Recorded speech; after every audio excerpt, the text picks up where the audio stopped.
So Jake, I want you to guess, okay, Hmm. who this band is, or who this musical artist is, or who this artist is in general, okay?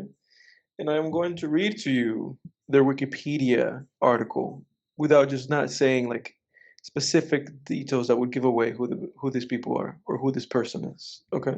All right. So it says blank. You interrupt me as soon as you know what this is. Okay. It says Blank is a Canadian rock band formed in '95 in Alberta. It is composed of lead guitarist and lead vocalist Blank, and then the other members. And then it says this.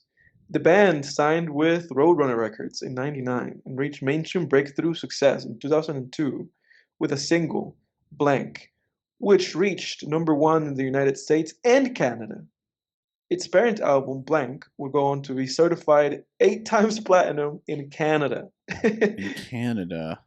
Yeah, The, their fourth album was released in 2003 and spawned 5 singles, including Canadian number one, Blank, which also reached number 7 in the US Billboard Hot 100. In 2005, the band's best-selling album to date, Blank, produced 3 top 10 and 5 top 20 singles on Billboard Hot 100, including Blank, Blank, and Blank, the latter of which was their biggest success in the United Kingdom. Blank released 8 singles from their sixth album, Blank, in 2008.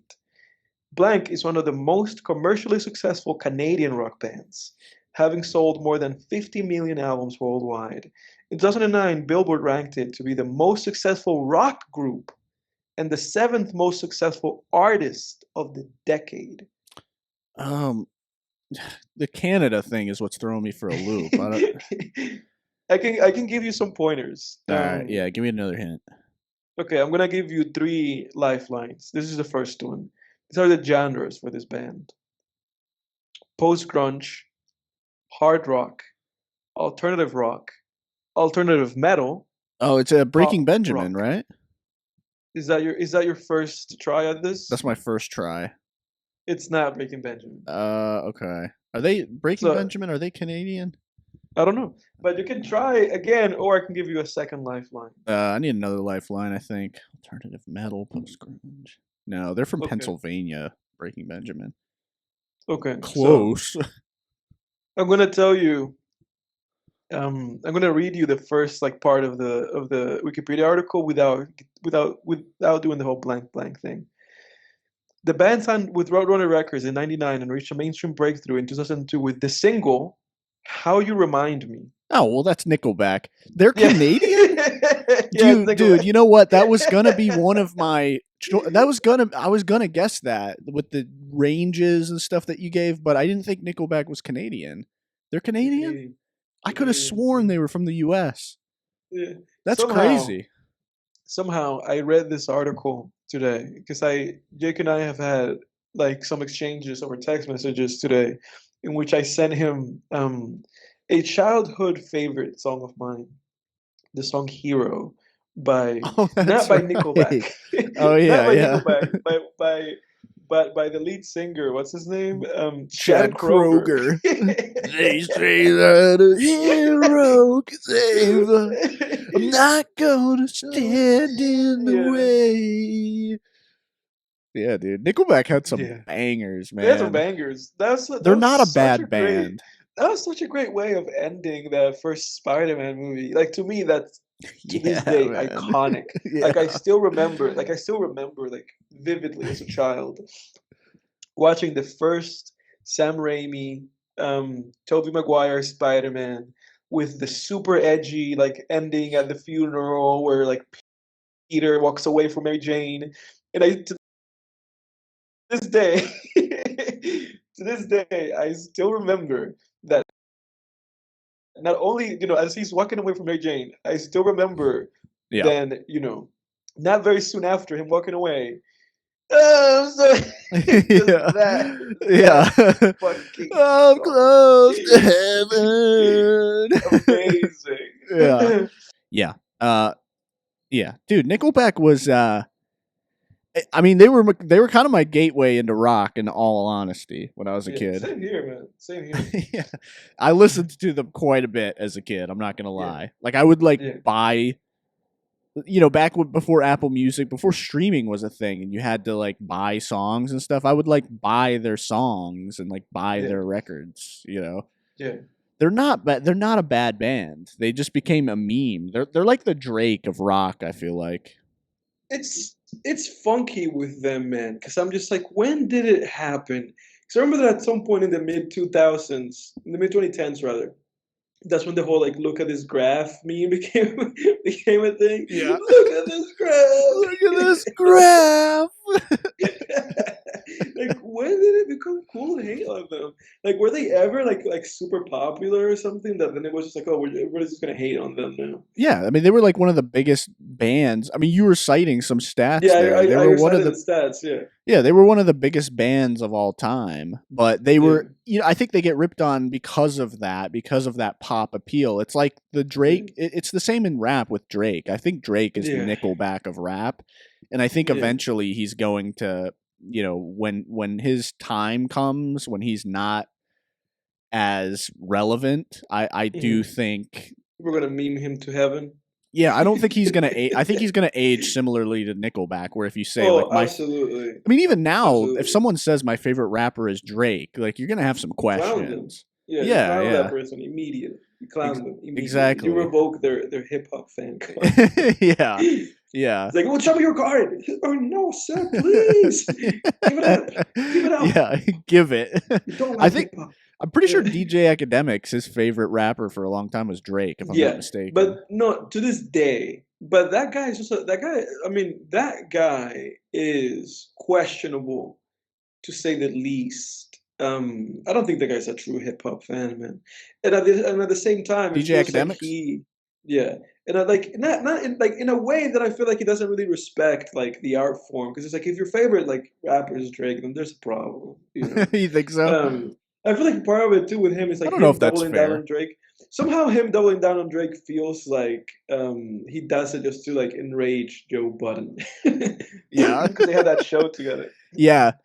That was the best. That show was the best. That show sucked after Joe Budden left. I haven't watched For a sure. single clip from Yeah. that show since because Yeah. him and Joe Budden It was had about them. Yeah, it was they about had them. actual disagreements, and then I remember Joe Budden's replacement would like try to disagree with DJ Academics on that show, and it was like, dude, this isn't even a real disagreement. I don't know what you're Yeah. trying to do here. Yeah, You're trying to you're the trying to thing that recreate that conflict, and it's not right. working.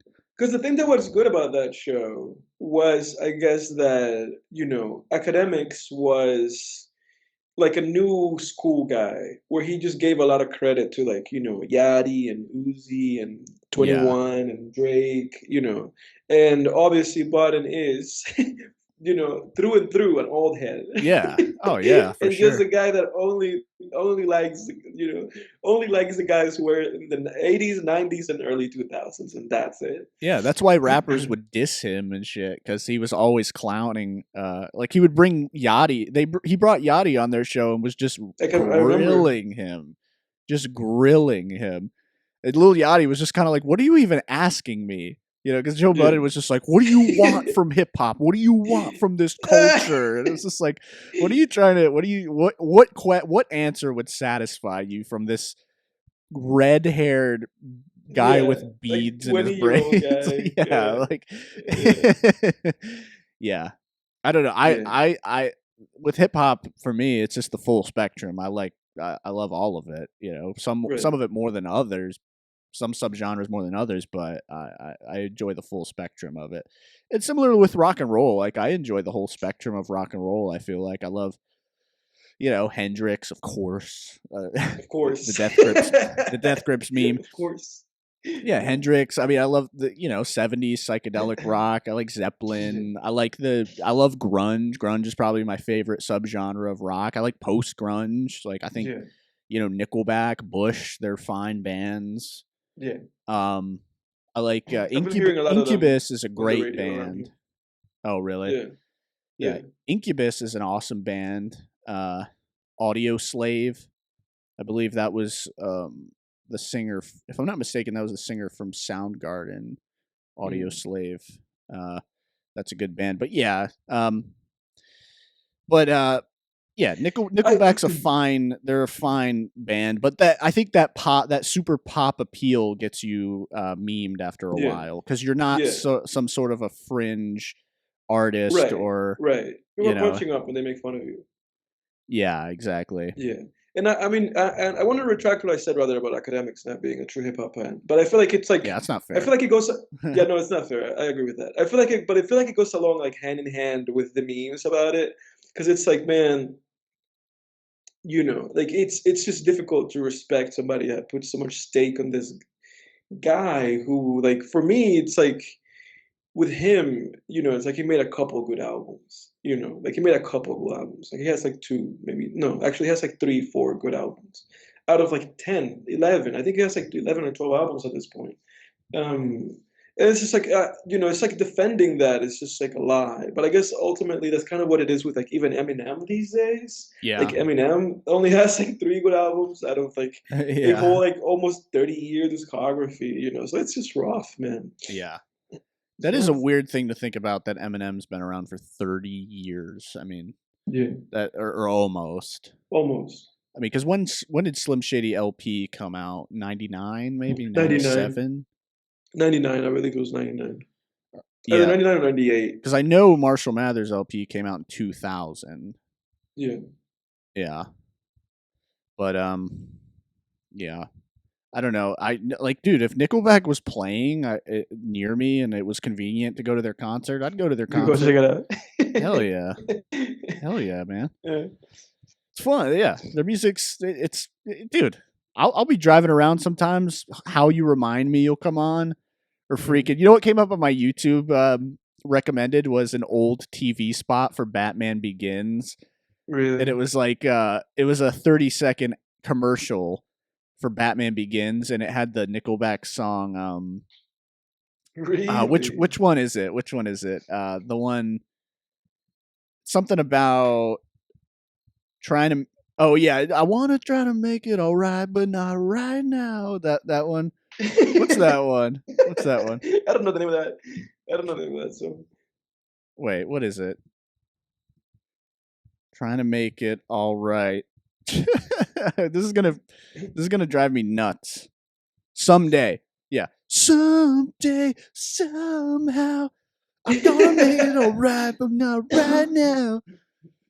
I know you're wondering when. I've awoken the Nickelback spiritualist within Jake. The Chad Kroger. Yeah, I've awoken the Chad Kroger within you, man. I'm for me, standing in line because I'll never get it. For me, a big one alongside of them, obviously, was Linkin Park. Yeah, they were good. Yeah, to getting me into like deeper into like rock and more like alternative stuff. Linkin Park was good, man. R.I.P. to him. I forgot his name. Chester, I think, was his first name. R.I.P. to them. But also, an R.I.P. to another legend, to Burt Young, who played Paulie in the Rocky films. He's passed away. Oh, really? Was that today? Mm-hmm. Oh, wow. Rest in I think peace. I think it was yesterday, actually, that he passed away. Burt Young. Yeah. Mm-hmm. What else was he in? He was in Rocky. He was in other shit. Yeah. What else was he in? Chinatown. That's right. He was in Chinatown. Once Upon a Time in America. Yeah, he was in a lot of stuff in the 70s and 80s. Yeah, he was. Yeah, I'm looking at his filmography. He was in a lot of stuff. Dude, in 1990, he was in 1, 2, 3, 4, 5, 6, 7 movies. That guy was grinding, man. The news that he passed away came out like in the last 24 hours, but it seems like he passed away on the 8th of October. Oh, really? Oh, yeah, it does. Yeah, here it is. At the age of 83. What was his cause of death, I wonder? I mean, that's old, I guess. Yeah. I mean, that's, unfortunately, the time sometimes. Yeah. But it's interesting with him passing away, because again, that's like When were we referring to the Rocky movies? I really remember referring to the Rocky movies to like Rocky 2, how they have that plot with him for like a little bit Oh yeah, at the yeah, beginning. yeah. In Rocky Yeah, 3, they have like a subplot that lasts a yeah, total of yeah, 5 minutes, where yeah. Paulie is like Randomly. just pathetically jealous of Rocky. Then starts Yeah. even swings on him a few times, and then he's just He like, does, yeah. "Hey, Paul," he's like, "Paulie, you want a job?" He's That's a like, "Okay, great Rock." Stallone impression. Hey, boy, all you had to do was ask if you wanted a job. That's a great impression. Oh my god, that's great. Dude, you could do like you go to a contest with that. I mean, I just told Paulie, he's got to, if you want to be a boxer, you just got to go in the truck and, start hitting the meat. You just got to start punching the meat and you'll become a world champion boxer. They should cast you on some kind of Rocky like animated show. Or By Family Stallone. Guy Cutaway if they want to do another Family Guy Cutaway with Rocky, they Yeah, could have me do the voice. I yeah, could you can totally do it. do it. You Hell can do it yeah. for sure. For Yeah, I sure. always think of that. There was a Family Guy Cutaway a long time ago where they're like, "Hey, Rocky, you gotta stop." They're like the people working at the meat factory. They're like, "Rocky, we have to stop. Like, you have to stop hitting the meat. You can't punch the meat anymore." And Rocky's like, "Well, Paulie's over here having sex with the meat." It like pans, it like pans over, and Paulie's like undressed, like hugging and like kissing the like one of the big hanging like ribs in the. Oh, that's hilarious. uh, Oh, that's hilarious. yeah, that's an easy impression to do for me. I feel like you just have to deepen your voice and then like talk like like make you just gotta sound stupid, kind of. Oh boy. I mean, I don't know what's so funny about my voice. I mean, I'm a really talented writer. I wrote Cobra, and that was That top was great. 5 films of all time. Yeah. That was a great movie. Yeah. 10 out of 10 would watch it again. Yeah. That was our first official podcast. Our Yeah, was first, it really? yeah, Oh, that the was our first like official like good recording that we had. Yeah, that was the first official podcast where we actually have a full setup, like a professional, semi-professional setup with actual microphones and stuff. Mhm. And we're not just talking into our laptop speakers Yeah. like morons. Hey,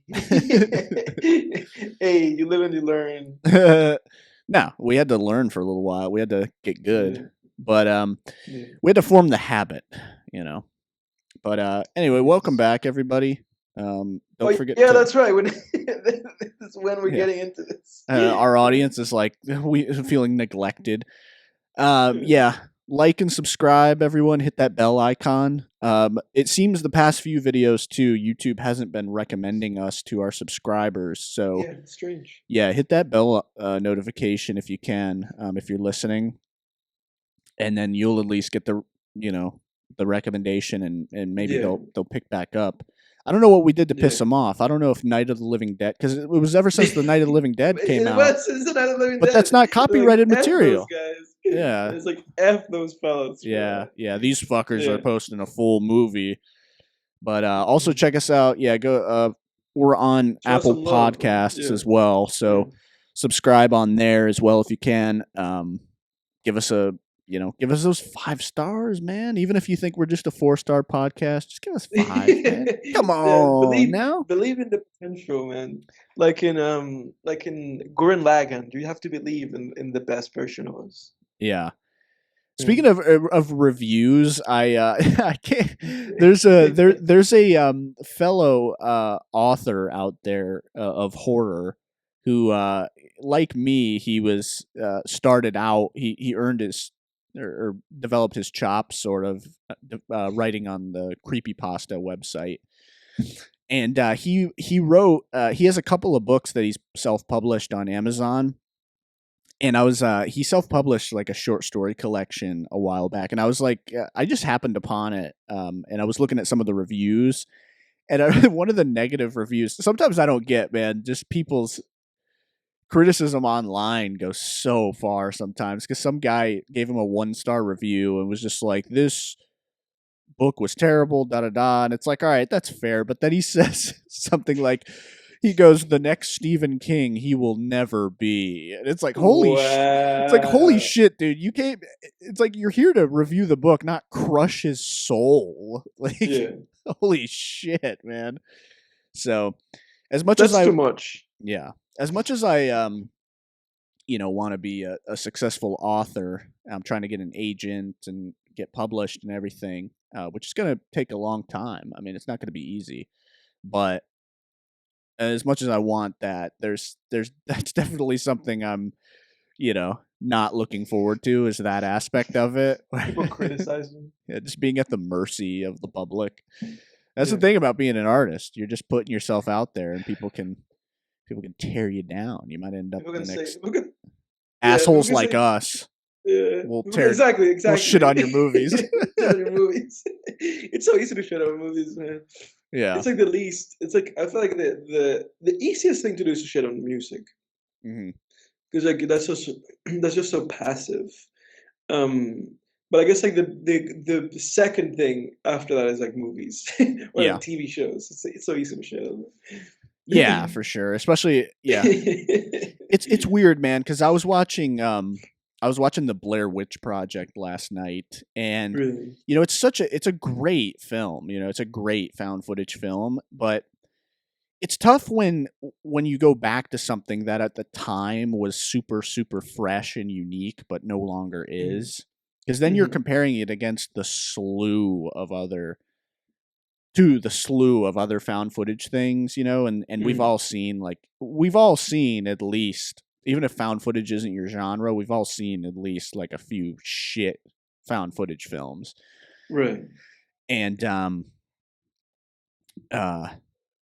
it's tough because I'm watching it and I'm like, this is great, but there's also just something about it that's like so antiquated, Mhm. and I feel like that Mhm. comes a lot of times with, just if something's a gimmick, it's like, if Mhm. it's fresh at the time, it will eventually not be if a lot of people copy Right. it and stuff. Right. But yeah, it's easy to just, when you've consumed so much art, it just becomes that much easier to just poke holes and stuff and compare it. And Right. Right. art really is like a drug, where it's just like you're continually chasing that dragon. You're continually chasing that high, and you just never know when you're going to get it next. And it's harder Right. and harder to get the more art you consume, I guess. Right.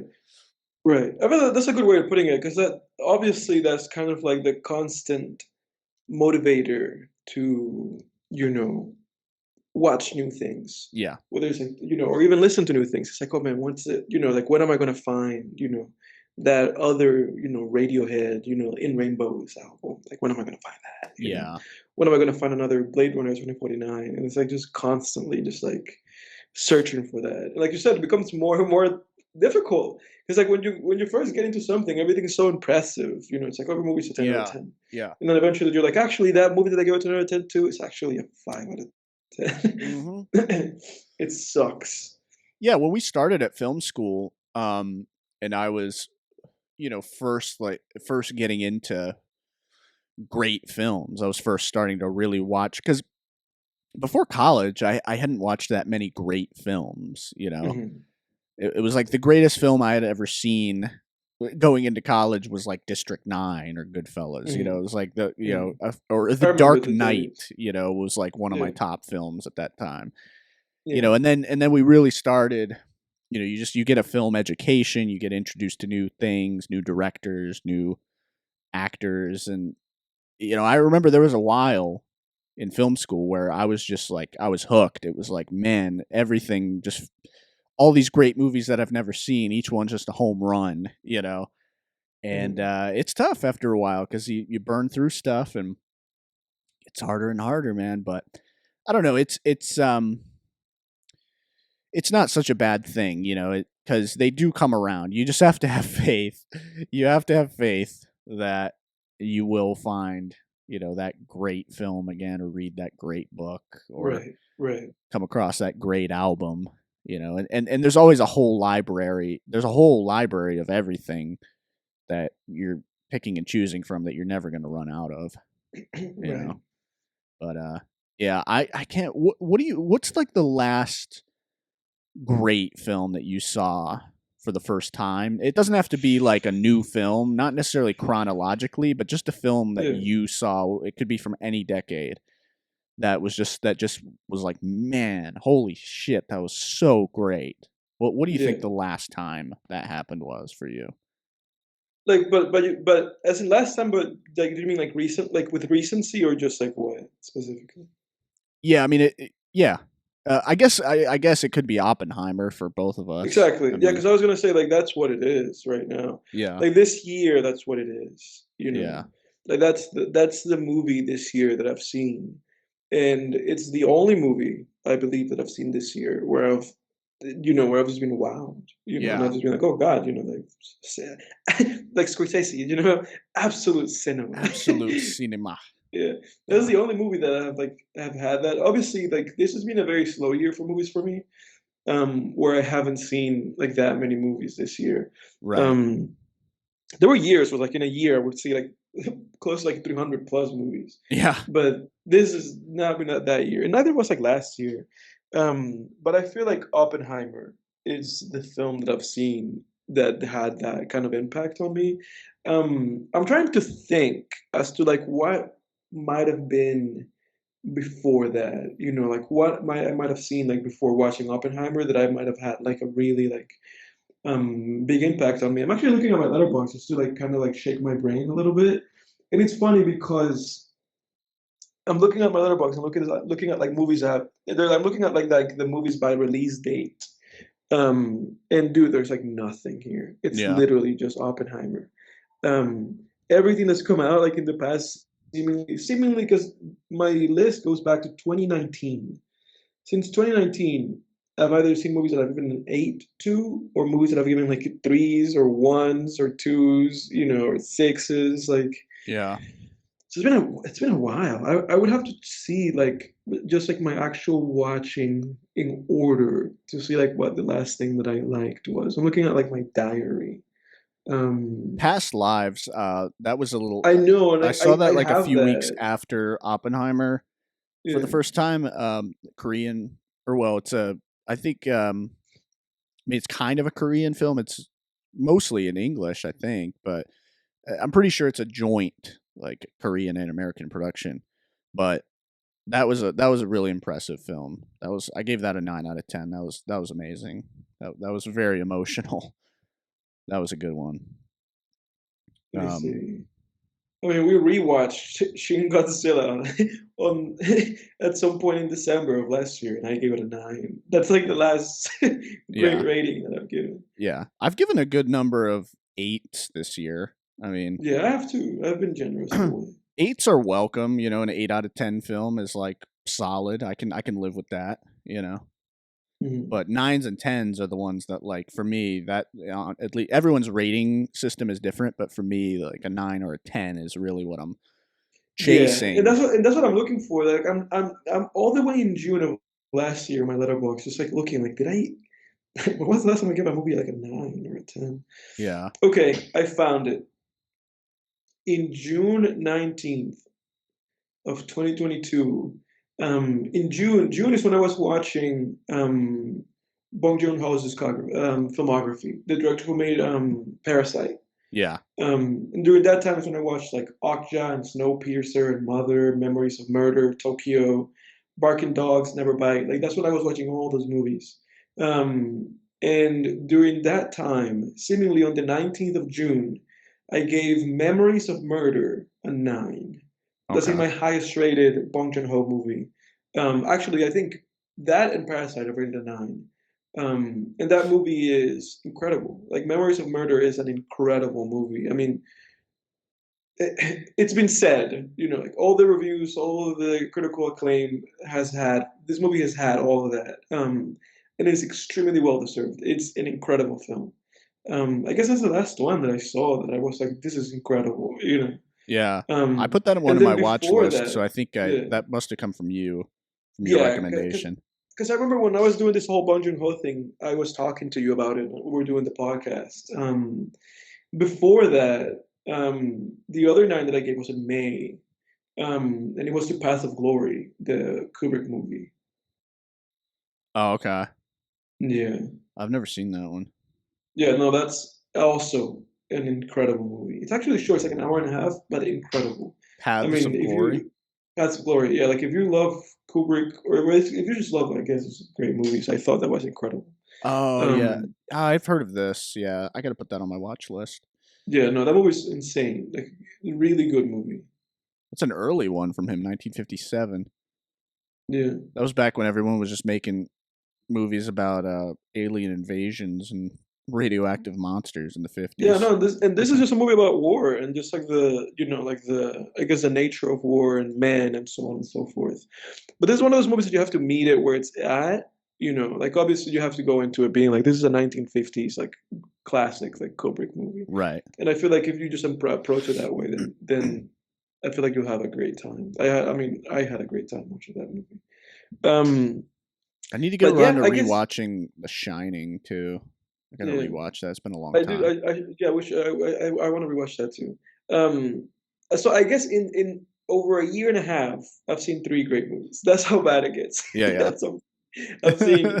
Oppenheimer, I've seen Path of Glory, and I've seen Memories of Murder. I mean, that's how it gets sometimes.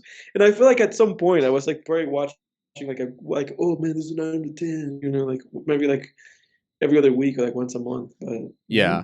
The thing is too, I mean, I've had more, like at least eights and stuff, 8 out of 10s, but I watch more than you mhm. do. I watch more television. Yeah. I watch infinitely more television than you do because you Mhm. really don't watch any pretty much besides I mean, I feel like you watch maybe like an episode of something here and there of like a Yeah. animated show, it seems like, but Yeah. from what I Yeah. understand. But yeah, I mean, television has been good only because I've been, going and watching sort of the OGs of television. The past year I watched like I watched The Shield for the first time. I think I finished that like a year ago maybe. Mhm. Um Phenomenal show. Mr. Robot's a phenomenal show. The Boys is a fantastic show. The spin-off of The Boys actually came out recently and I watched the first Gen couple episodes. V. Yeah. Yeah. I Yeah, watched you the talked to first us about it. Yeah, that first couple episodes of that were pretty good.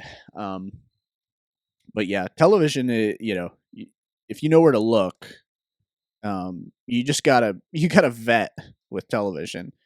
Like I don't just go and watch like whatever's popular or whatever with TV.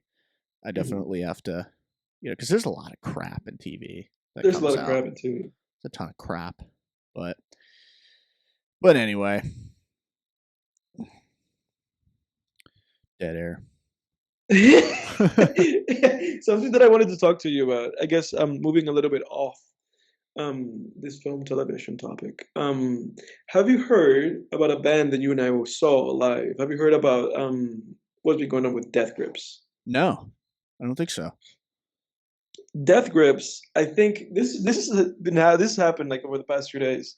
They had a show. I remember I forget like where it was, but they had a show, and they canceled the show like mid-show.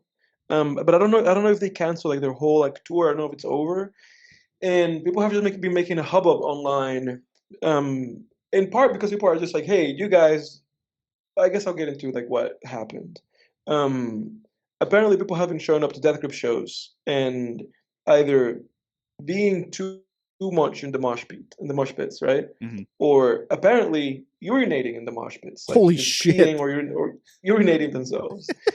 And three, people have been showing up to Death Grip shows apparently dressed as like little kids, like wearing like little kid clothing or like wearing like those like little hats that you can spin like that, Uh-huh. like with a little propeller. I have no idea what any of this is about, but apparently, like, it got so obnoxious in one of their shows that they just walked off stage. Holy And shit. people have been angry about it online. In one hand, because people want a new Death Grips album and they feel like the fans being shit is gonna cause them to not make music anymore. And on the other hand, because apparently, people doing this is like ruining other people's experiences. Oh And yeah, other people were sharing, talking about how they had great concert experiences with them. Obviously, we had a great concert experience with them. yeah, Um, best but fucking it's show it I've ever sucks. been to. But it sucks reading shit like that online, and it's like shitty, man. I don't know how you feel about it, but it's like shitty to me, like when you like a band or something like that, and the fan base around it is like so obnoxious. Yeah, Because the fan base around Death Grips is obnoxious. yeah. Like it's obnoxious. Like when you have people like either urinating in mosh pits Oh my or god. showing up like dressed as kids. Because apparently it's like something people apparently it's like been some kind of like Reddit or like deep web type of thing with like people who are fan of them who have just been coordinatingly like targeting their shows and showing up there dressed as like kids. That's Whatever. that's really weird. What I'm gonna need That's more really information weird. on that. Well, what does dressing like a kid even entail? Like I mean, dude, ill-fitting it's like clothes? yeah, basically, just basically wearing either small clothes or wearing like items of clothing that you would normally like see children wearing, like in like those propeller hats or like shorts with like those kind of like I don't know or Overalls? they've been showing overalls and they've been showing up with like big lollipops and like big like those things that you like lick, like those big like round things. And MC Ride's just like, you guys suck, man. Exactly. It's like fuck you guys, we're done. That's really creepy. I picture, dude. I just had this mental image of the mosh pit going, and everybody's raging, and people are dressed as little kids, and then like Chris Hansen like navigating the mosh pit with his clipboard. It's like, why don't you folks So have what's it? your name? Yeah, he's Yeah. like, why don't you guys have a seat? Dude, I've actually been watching a lot of Chris Hansen lately because he's back. Like, I don't know if a lot of Yeah, people might not know this, but he's back. He has a yeah, web series now yeah, called Takedown. It's yeah, yeah, it's a yeah. streaming service called truebluetv.com or something. And he keeps coming out with new episodes and they're great. They're really The good. world, the world is better when Chris Hansen is around, Dude, causing mayhem. Chris Hansen rocks, man. He is the fucking man. Like there's people who don't like him, and uh like they hate the creeps, but they just don't like Chris Hansen still. And I get like it's sort of an exploitative show. I mean, I don't give a shit about exploiting the people that show up, the creeps, Right. but exploitative in the sense of like we're making a media storm out of this really serious topic of child abuse, but Mhm. it creeps trying to meet children. But I Right. mean, what don't we exploit in the media at this point? You know what I mean? And I'm Right. not saying there's not a line, like there is, obviously, with what you should exploit in media, but what don't we exploit? I mean, the whole like Matt Murdaugh season 2 just came out with him in the uh not Matt Murdaugh. What the hell? Why do I keep wanting to call him that? Alec Murdaugh. Excuse me. Who's that? He was the guy who his son. He's from South Carolina. He's the guy who, like, a couple years ago, his son was driving the boat, and then the kid crashed the boat, and the kid died. Like, one of the girls died, and then he himself, who he was like a prominent lawyer, he murdered his wife and son because there was a huge media storm around that whole around the boating incident, and they were Mhm. starting to dig into his his like money laundering and stuff. And so he decided the best way forward for some reason was to murder his wife and son, um and then act like they were murdered by a hitman or something. That's right. That's right. I remember this. And it just dug him a deeper hole, obviously. And he just went to he got convicted a little while ago. So the new season was him, his like court case and everything, and all the evidence and shit. It was a good season, dude. It was I mean, it's only 3 episodes, so it's brief, 30 minutes a piece, and so literally just 90 minutes total, pretty much, give or take. Yeah. Yeah. And dude, the creepiest part, because his whole claim was, he had an alibi, right? He was like, I went to my parents' house, and then I came back, and my wife and son were dead on my property. And they at first it was like little things, right? They had him in little, they caught him in little lies here and there, and then someone, his parents' caretaker, was basically saying that he told her, hey, when the cops ask you how long I was here, tell them I was here 40 minutes. So, the whole thing, it's like just creepy shit here and there. And then the smoking gun was when it was like 5 minutes before the murder, they found a video on his son's phone where his son, they were in like because they lived on this big farm and they had these dog kennels on the farm, and his son's taking a video of some of the dogs, and then in the background you hear the dad, Alec Murdaugh, talk like in the background. So you're like, this guy was fucking there 5 minutes before they died, and he said he was gone at this time, but he was there 5 minutes before they were murdered. They got his ass. Yeah, so they got him. But anyway, my larger point with all of that was, we exploit things. And Chris Hansen is the fucking man. I don't care what people say. That guy is awesome. And dude, you know how like, so in the original like Hansen versus Predator, sometimes the Predator would like show up, right? And he would take off before Chris Hansen could talk with him. And so the cops would just arrest him, and there'd be no Chris Hansen interview. Like there'd be no have a seat thing. But now in this new show, they try to take off. The cops handcuff the guy, sit him down, and let Chris Hansen come in. Yeah, they make him talk to Chris Hansen. Chris Hansen it's like Batman in the Dark Knight movie. Yeah, and dude, the best part. Yeah, I know. It's like he's this outside agent that the cops just allow to like interrogate the suspects. But dude, the best part of it now is that Chris Hansen is now like more famous than he ever was before. So they always fucking know who he is. Like when he comes in, their face always just drops. They're like, whenever he does the "I'm Chris Hansen," they always go like, I know who you are. But yeah, there's hero, man. We need more people like that, obviously.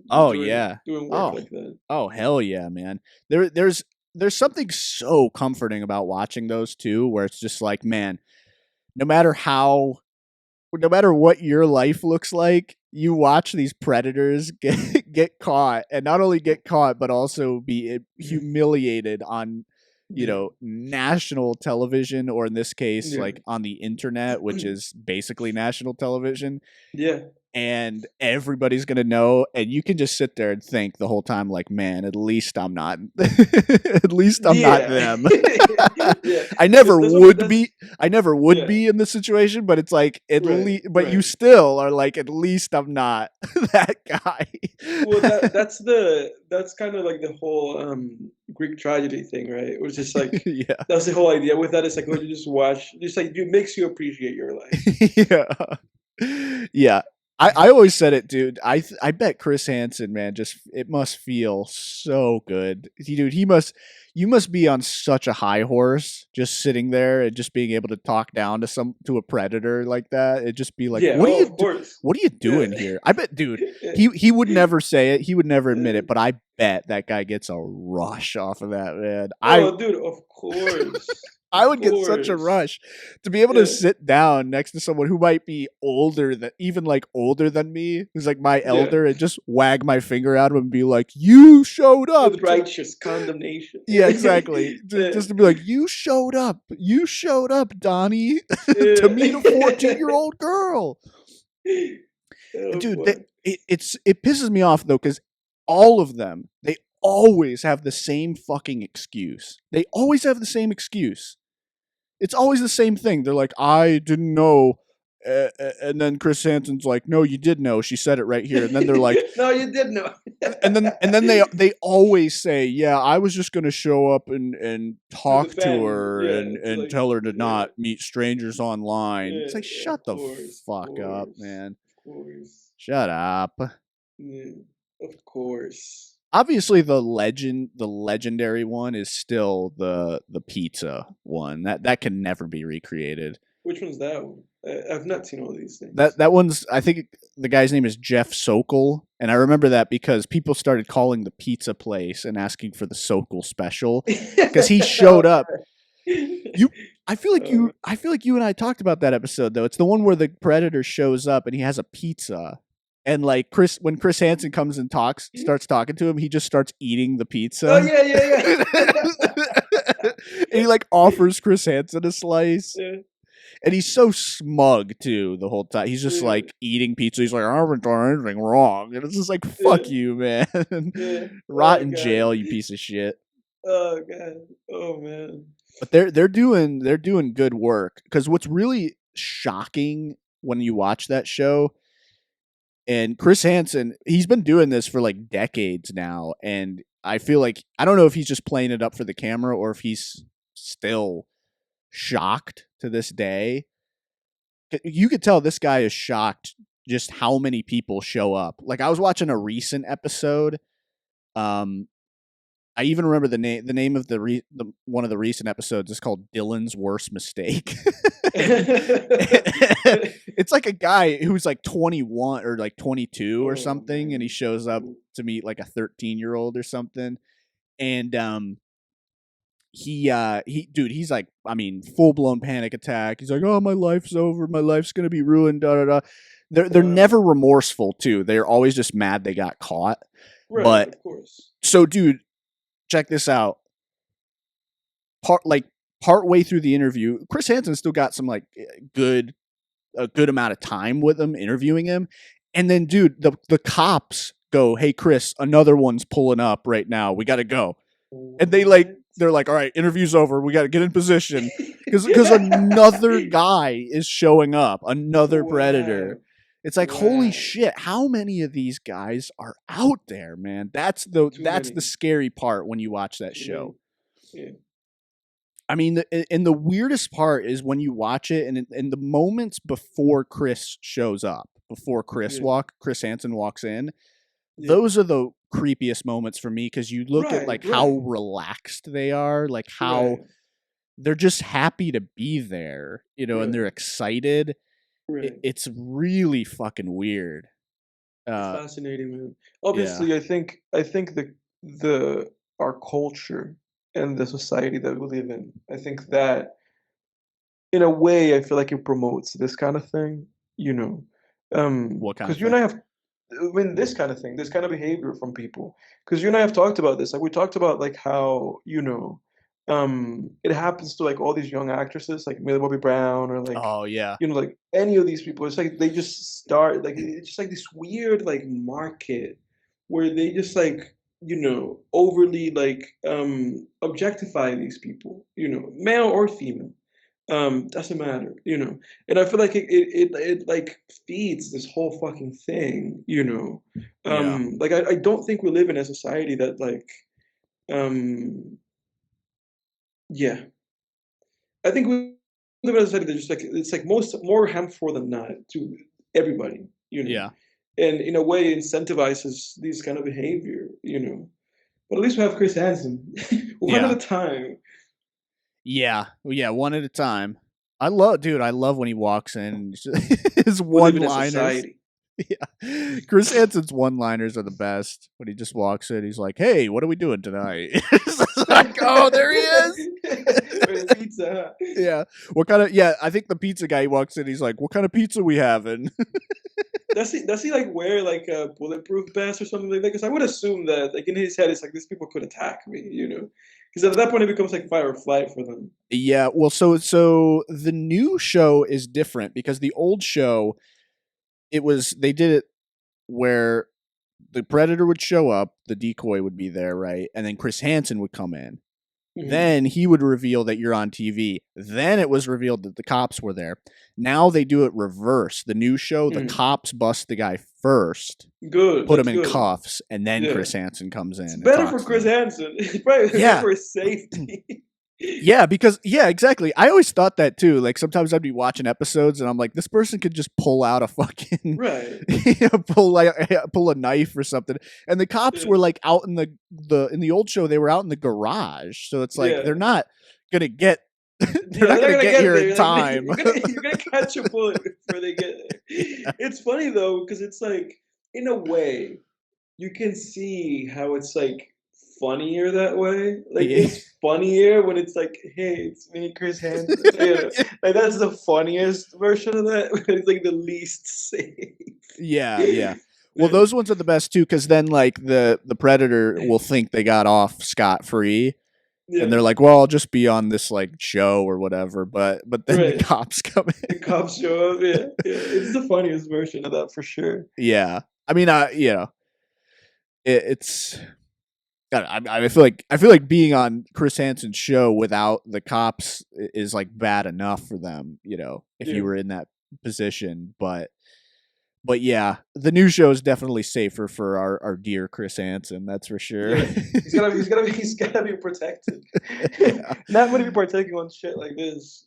Yeah. Posting shit like this. Well, there's been an explosion of Chris Hansen copycats on YouTube and stuff. Really? Like that's how. Did you hear about the Oh, whole? I've seen some of those. Yeah. Yeah, like the whole EDP situation. You remember that EDP Yeah. 45 or whatever his name is. I think so. That huge like fat YouTuber.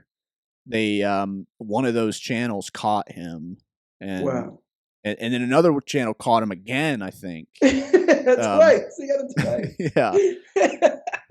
But the problem with those independent ones that don't work in law enforcement is I don't think they ever lead charges. Right. They get they obviously expose them on YouTube and stuff, Right. but I don't think they ever lead to charges. If I could be wrong on that, but I don't think the cops, because whenever the YouTubers who do them, I've seen some of those, like there's one named Skeet Hansen who he's like he's like a Chris Hansen parody. Like he markets himself as a Chris Hansen parody. And they'll get the cops there. Like they'll call them, and the cops always just kind of seem annoyed when they get there. They're just like, "Oh, so this guy was doing what?" And they're like, Right. well, he was chatting with an underage girl, and they're like, "Well, was it a real underage girl?" They're like, "Well, no, it was us pretending to be one." And the cops just like, "Okay, so I guess we'll get your information and go." Yeah. That's pretty sad though, because I feel like if even under those pretenses, I feel like that should be enough for something. Yeah. I don't know. I'd have to do a little more digging, I guess, to see, who I don't recall any of those where they actually followed up and were like, yeah, this guy actually got charged or whatever. But yeah, that's the Lord's work, man. It is, again, it is shocking.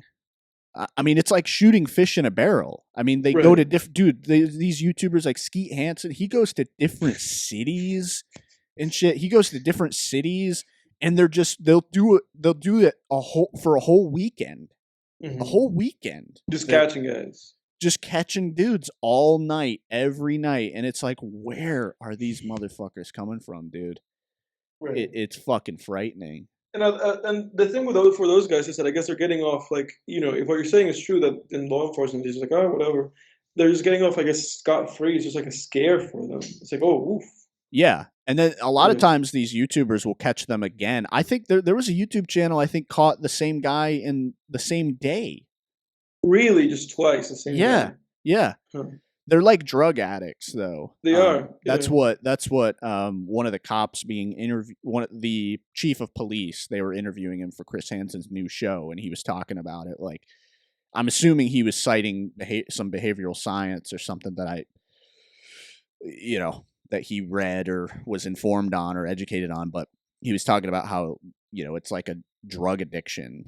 Everything else is just background, and that's all they're thinking about, which is, disgusting.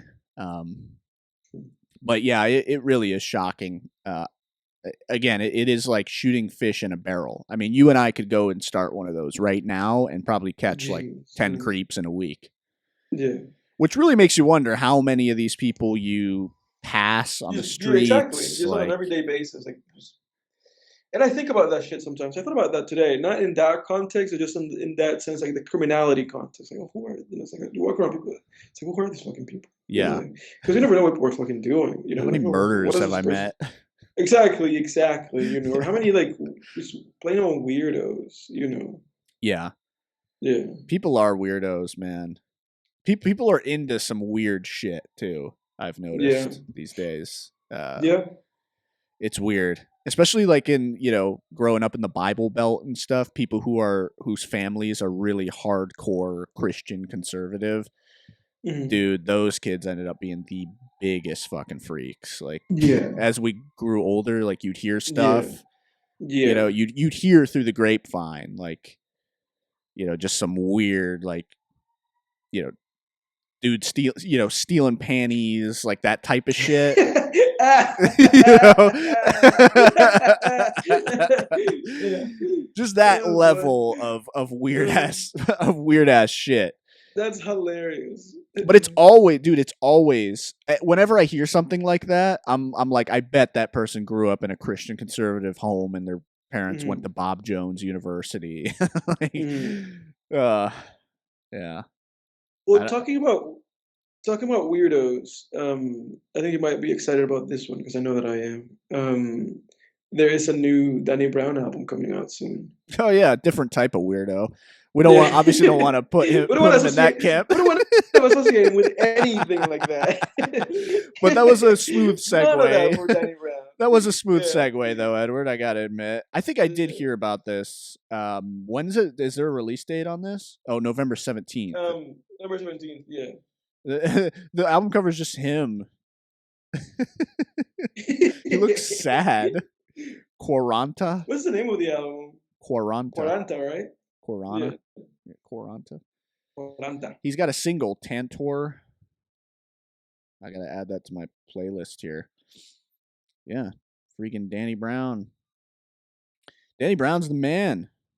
Danny Brown's the man. I'm excited for it. I still listen quite a bit to that You Know What I'm Saying album. Yeah. And then of course Atrocity Exhibition. Yeah.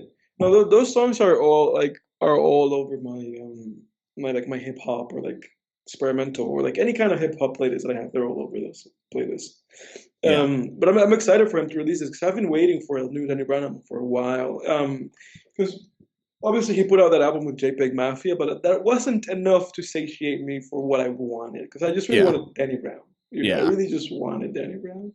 But it's interesting because like they made that album together, and now Danny's releasing a single album, and I think JPEG Mafia was releasing like his own like just album. So these guys have been pumping up the quality music. That album that they have together, that album's pretty good. It is, yeah. I've been bumping that a little bit. Yeah, I mean, I don't know. JPEG Mafia, I tried to get into him. He's hit or miss a little bit. Yeah, I'm not huge on him. After I got into like more heavily this year, got into Death Grips. I was like, okay, who's kind of like Death Grips? I was curious, and there's really nobody who's like Death Grips in the sense that they sound similar, but like them in the sense of, they make crazy off the wall experimental hip hop. Yeah. And JPEG Mafia is often, thrown in that camp, but to his chagrin, because he doesn't like being compared to them for some reason. Yeah, I know. I think I've seen the Fantano interview with him where he talks about that. Yeah. But, it's like, dude, embrace it, man. You can't escape it. Yeah. He's all right, I guess. But yeah, Danny Brown's fantastic. Yeah. Atrocity Exhibition. It's an awesome. JPEG's really hit or miss. Like I think with him, I actually appreciate like more his production than I do actually like his delivery or his performance in songs. Yeah, his rapping is just like an afterthought. Like a lot of the time that's how it is. It feels like a lot of times it feels like he's just part of the instrumental too. Yeah, it's almost like he's got to turn his microphone up or something. Yeah, so with him, that's really how I feel about him a lot of the time. Where I'm just kind of like, let me see like what that guy's cooking, but I seldomly like return to his music. Yeah. And it's just so difficult to even like imitate, Death Grips, shitty fan base or not, just because of like how singular each one of those people is. Each one of those three guys is so like it's so singular. Like, Yeah. like where do you find another one of these? Either like any of these guys, you know? Yeah. Um, but on other news, are you aware of the fact that seemingly at some point within this month there will be a new Kanye album?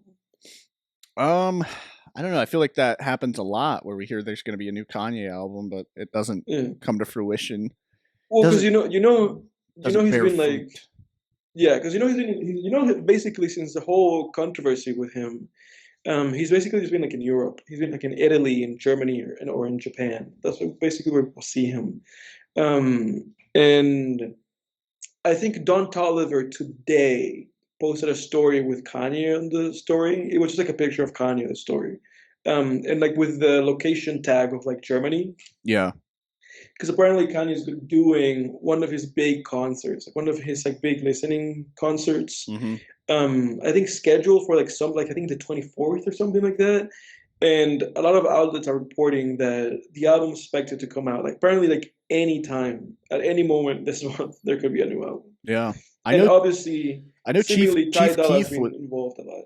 Oh, really? Yeah, I know Chief Yeah, Keef was in the studio with him like yeah, semi recently too. So maybe yeah, he'll make an appearance. That'd be yeah. pretty cool. I feel like The Kanye two only releases. Chicagoans. Yeah, I feel like Kanye. I feel like the Kanye. I feel like for Kanye, the bat signal is Drake releasing an album. Yeah. Where Yeah, Kanye's like, oh, I got to release something now. it's like I gotta release something because I think for him it's like this like it's like when Drake releases an album. Obviously, we have to see if the Kanye album is good or not. For my money, Kanye only has one bad album in his whole discography. Jesus It's is King. Is that debatable. the one you're Jesus is King. Yeah, citing? the Yeah. only one. Yeah, I don't believe he has a single bad album other than that. And from what I understand, because I even saw like the Fantana review of it, the Dr. Dre Jesus is King apparently is like great. The Dr. Dre version of that album. Um, Huh. but I've not listened to it. I might just haven't seen Fantano being like, oh, this was actually really good. Oh, sheesh, you know. Maybe I should check it out. But for my money, he only has one bad album, you know, and that album's not even really bad. Like I have that album with like a 5 out of 10, like just kind of like a mid album. Yeah. But it's like with him, he like reaches a peak of like how much shitty music can come out before like a new Kanye album can come out. And like that peak always climaxes like when Drake releases an album. It's like, oh, there's too much shit. And Yeah. now something needs to come out to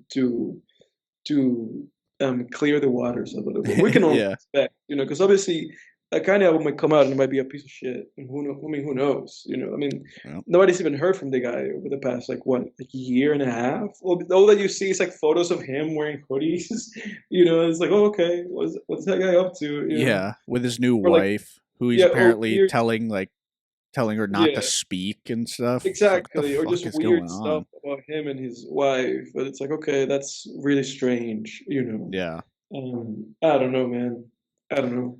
I saw something today too. Speaking of wives, I saw something on Facebook. It was like Will Smith talking about his relationship with Jada Pinkett Smith, and it was. Well, Mhm. let me see. I took a screenshot of it. It was the headline was so. The headline was really sad. Yeah, Will Smith calls Jada Pinkett Smith his best friend. Says their relationship is brutal and beautiful. Stop talking. Stop talking. Dude, Like that's he to me, that's the only piece of advice I would give Will Smith at this point if I were someone close to him. It's like, dude, just stop saying words. Like, I feel like that Louis C.K. episode where he's at dinner with that chick and she's just like, "You're a pussy," you know, and he's just like, "Okay, yeah, stop saying words, stop saying things," you know.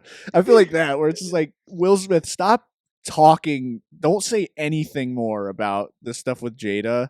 Like the unless it's man, the something man, negative against her because the man's a masochist. The man's clearly a masochist. yeah. He's a, he's a, he's passionate for pain. Yeah, it's a fascinating relationship. I usually don't give a rat's ass about celebrity relationships at all. Like, Right, I'm not into that right. stuff. I don't, go watching Entertainment Tonight and shit like that.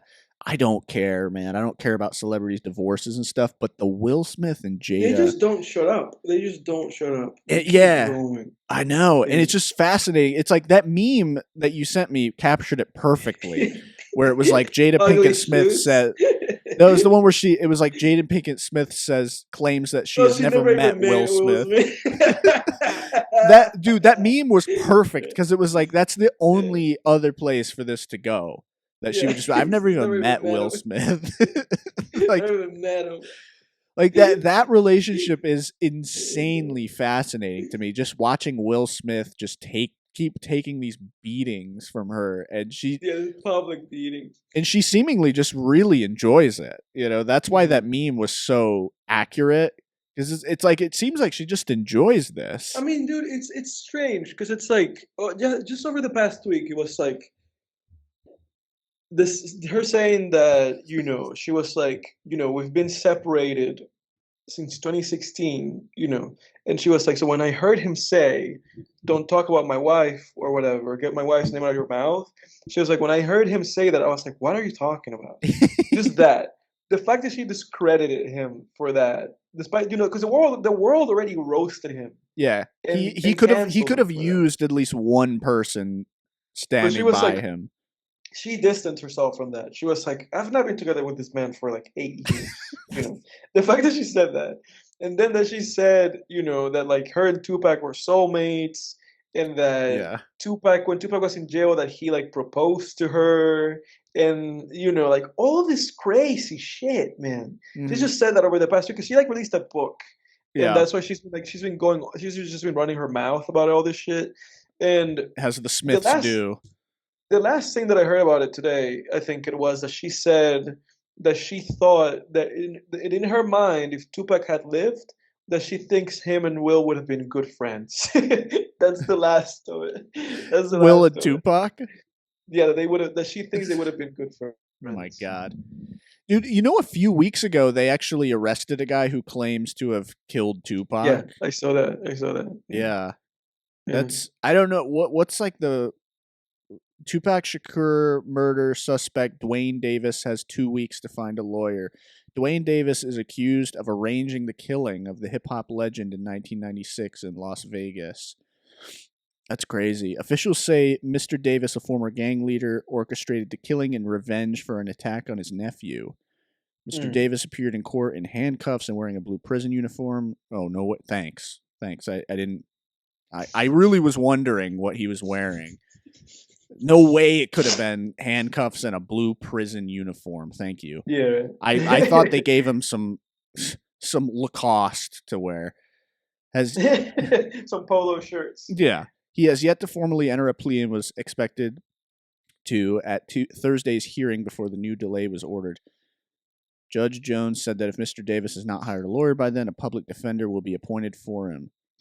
He has admitted on multiple occasions, including in his 2019 tell-all memoir, Compton Street Legend, that he was in the car from which shots were fired.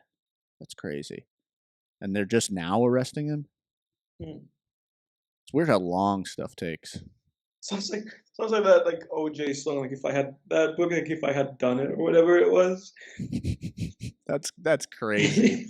If I had done it. Isn't Is that the that name of the book? Like, or if I would have done it or something, or like some shit like that. If I had done it? If I did it, Yeah, Confessions of if the I did it. Killer, Yeah, OJ if I Simpson. did it. If I did it. If I did it. Yeah, Yeah. what's let me dive into this a little bit. If I did it. What the hell? That's so weird. What is he? What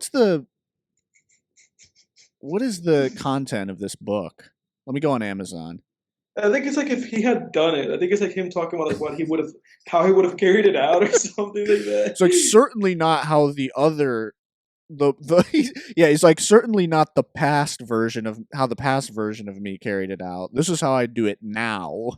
I feel like OJ could sue us for defamation now. I mean, He'd be like, these guys on Film Tangents are running their mouths, and I just I sued them. but isn't that the whole thing? Like, didn't you and I watch like a clip of like two guys asking him like if he did it or something? They all but asked him if he did it. It was what was the show? It was the guys who Yeah. it was Nelk. Nelk, that's the name of the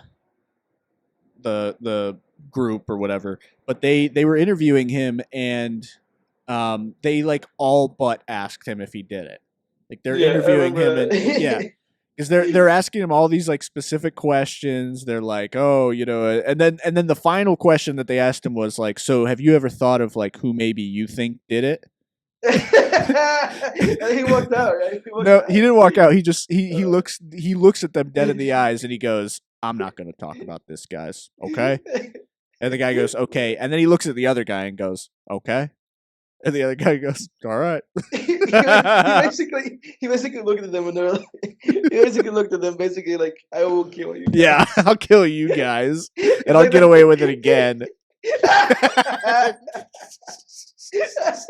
It's like that Dave Chappelle joke where like he talks about meeting him, and when he leaves the room, like how all him and his friends look at each other, they go like, "Oh, that motherfucker did it. He did that. He did that." Yeah. It's Oh so weird. man. It's weird though, because when you watch him give the interviews and he talks about it, I feel like he has convinced himself that he didn't do it. Yeah, of course, of course, of It's course, like you of have to course.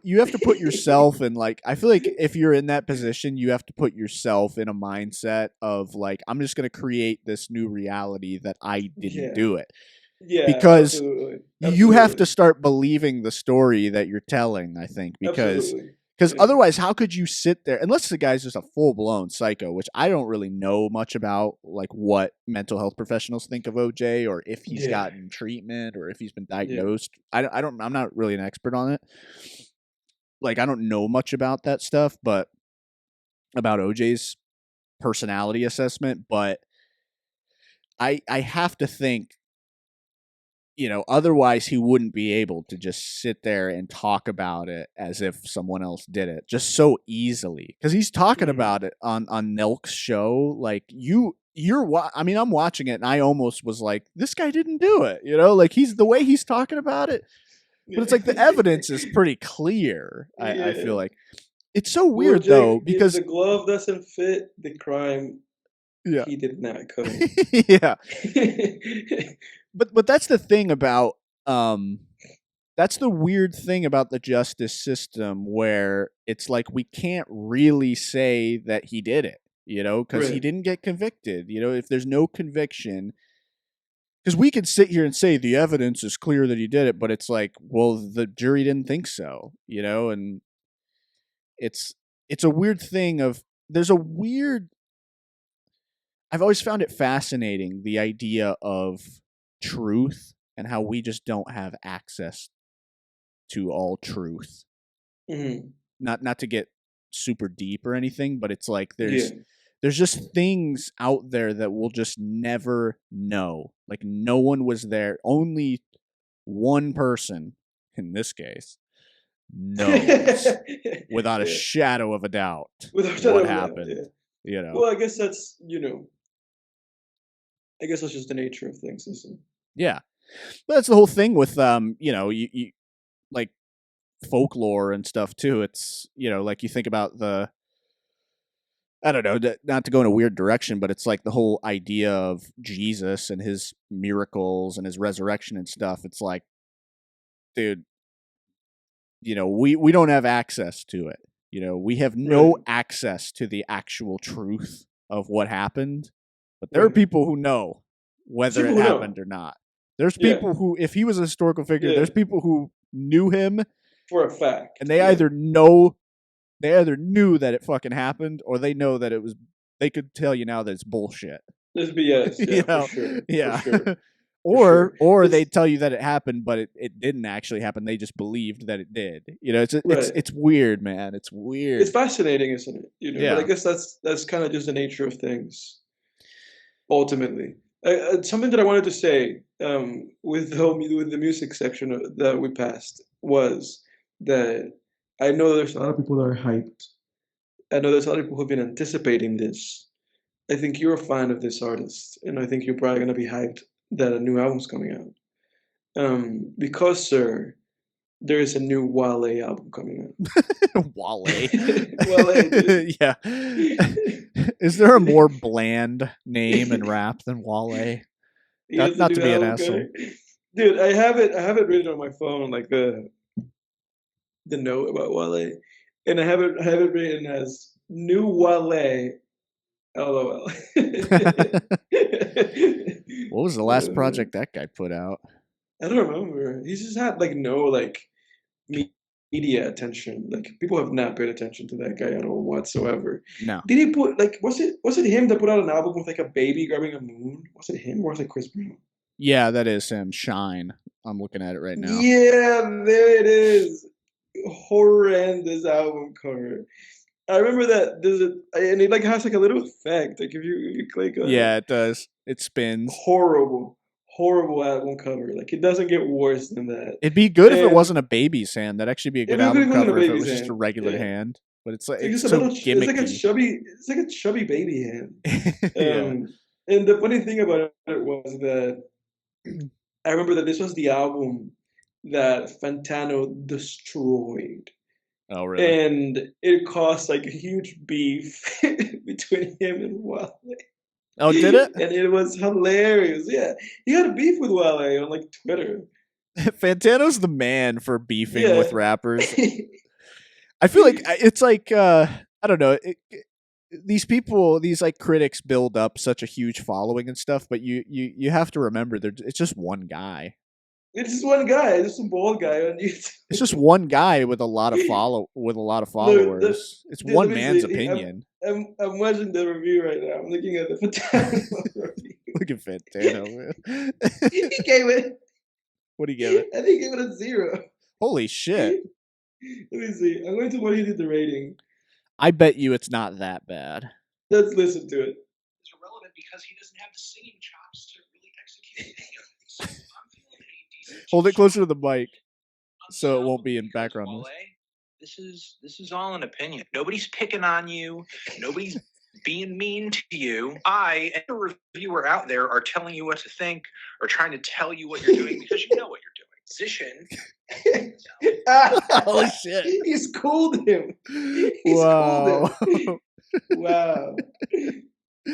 Wow. I feel like Schooled him. Wale has interesting music. It's like very elegant rap.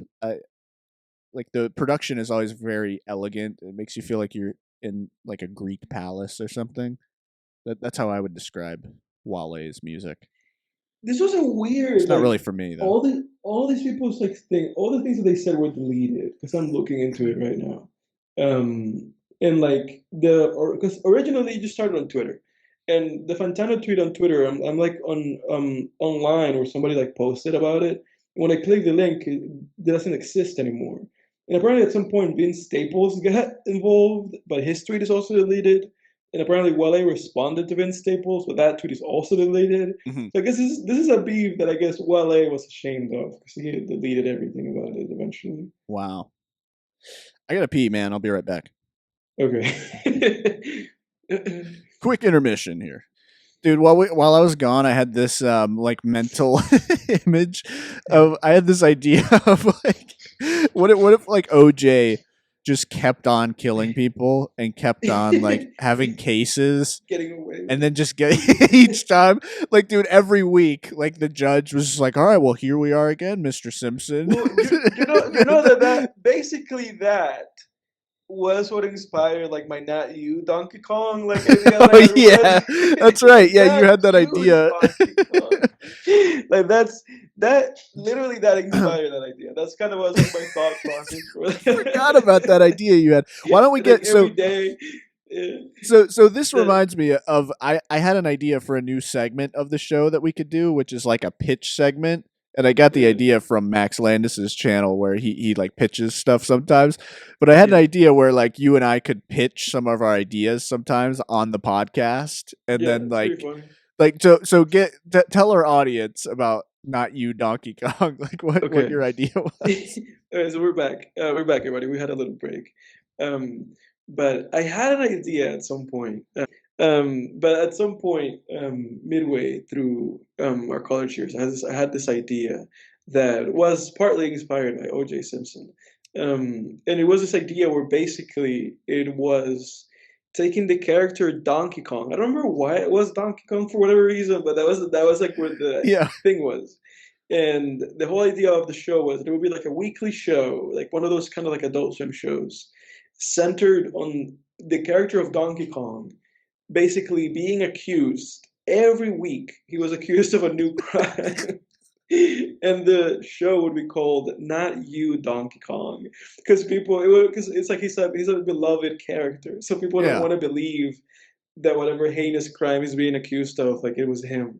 And every week it would just be him being accused of something, having to defend himself, lawyers bringing proof, showing photos, witness testimonies, the whole Yeah. shebang. I can imagine the And then prosecutor being in there and being like, Your Honor, let's not forget that this is the same man that in the 1970s kidnapped Princess Peach. exactly, yeah, shit like that. So ultimately, the resolution, would always be that he gets away with it, or he gets like a slap on the wrist, like, oh, you're gonna go like spend a night in jail because he needs to be out of jail because the next episode, next week, there's a new crime. But yeah, that was that's a silly like Adult Swim idea that I came up with. If I could pitch it to Adult Swim, I would pitch it to them. Do you imagine that in each episode he's like more beaten down and kind of defeated? Of course, yeah. Like he's not his To me, same happy-go-lucky self. Like this would have an effect on him over time. yeah, I would think. no, exactly. Like if I'm your Exactly, 'cause to me, producer, that would be my note to you. yeah, because to me, these kind of things are never just like episodic. They kind of have like a little bit of like an arc or like an ongoing thing. Yeah. Where the characters are aware that this just fucking keeps happening. Yeah. Yeah. Let me think if I have a pitch for this week. Maybe I can throw a pitch in there too. I have a lot of shit. I have a lot of ideas. Okay. All right. So this is one. I actually wrote the script for an episode over the summer just for fun while I was like between projects. I always try to keep writing because like whether I'm working on an actual project that I'm taking seriously or not, I'm always writing. Like I have to be writing daily. Like I hold myself to it. And so I was between kind of projects and I wanted to just have something to keep writing. So I just executed on this idea that I've had for a few years now. I'm really surprised that it's honestly, I think it's a good idea, but it's an idea that I think I'm surprised no one's done yet. So I got the idea. Basically, the idea is a Scooby-Doo parody. And I called it Doobie's Mysteries.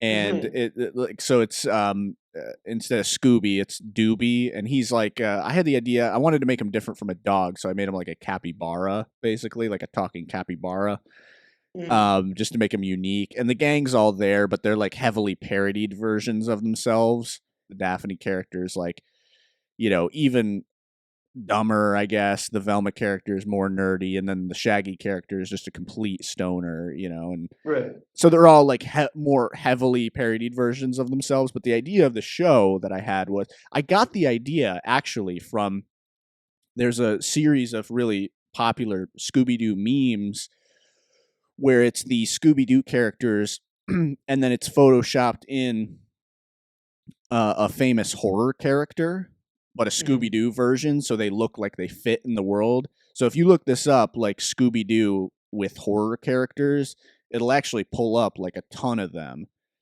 They have like a, let me find some examples. I mean, they have like a Jason Voorhees, photo. They have one with them like with the nun. There's a picture of Freddy Krueger like hovering over a sleeping Daphne. There's an image of the gang in the Mystery Machine, and then the Creeper from Jeepers Creepers is flying over them. There's one with the Ghostface chasing them. So when I saw those memes, I had an idea. I was like, wouldn't it be neat if you had a Scooby-Doo parody show that was R-rated, and each episode was not only a Scooby-Doo parody, but each episode was a parody of a different horror film, right? So like the episode that I wrote was a Hellraiser episode, and I even I gave it a Scooby-Doo name. Like I think I named it One Hell of a Hellraiser or something like that. And the idea is that, so the formula of the original Scooby-Doo series is it's very formulaic. It's like the gang stumbles upon a new mystery, right? At first, they always are, especially Scooby and Shaggy, are like, this is a real monster, it's a ghost, Right. And then, but Fred is always kind of skeptical. He's the smarter one, they're eventually midway through the episode, they start to find some clues that indicate that maybe this is just a hoax, right? And then, of course, at the end of every episode, they unmask the bad guy, and it's like, oh, it was a guy dressed up the whole time. So I was like, wouldn't it be cool if you had this R-rated Scooby-Doo parody show, cursing, blood, gore, the whole nine, right? Each episode's a parody of a different horror film, and on top of that, the formula is reversed. So instead of so at the beginning of each episode, they think immediately that it's a hoax, and it always ends up being real at the end. And at the end of each episode, they all die a horrible death. But then there's loose continuity. So in each episode, sort of like Tom and Jerry, how Jerry would basically like fucking obliterate Tom, and then in the next scene, Tom's fine. It's kind of the same thing where in at the end of each episode, the gang dies a horrible death. Like the Hellraiser episode, they're all torn apart by chains, and Doobie gets turned into a Cenobite at the end. The Freddy, the Nightmare on Elm Street parody, they all get gutted by Freddy, et cetera, et cetera.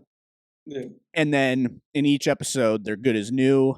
And it's kind of the same thing where they're like, this is a hoax, and you're just like, don't you get, because in the original series, you're always just kind of like, didn't you guys learn from the last one that this is a guy in a mask? Why do you think this is real again for the 50th fucking time? But in this one, it's like, haven't you guys learned that these monsters are always real? Why do you keep thinking it's a hoax? It's fucking real. You're going to die again. Yeah.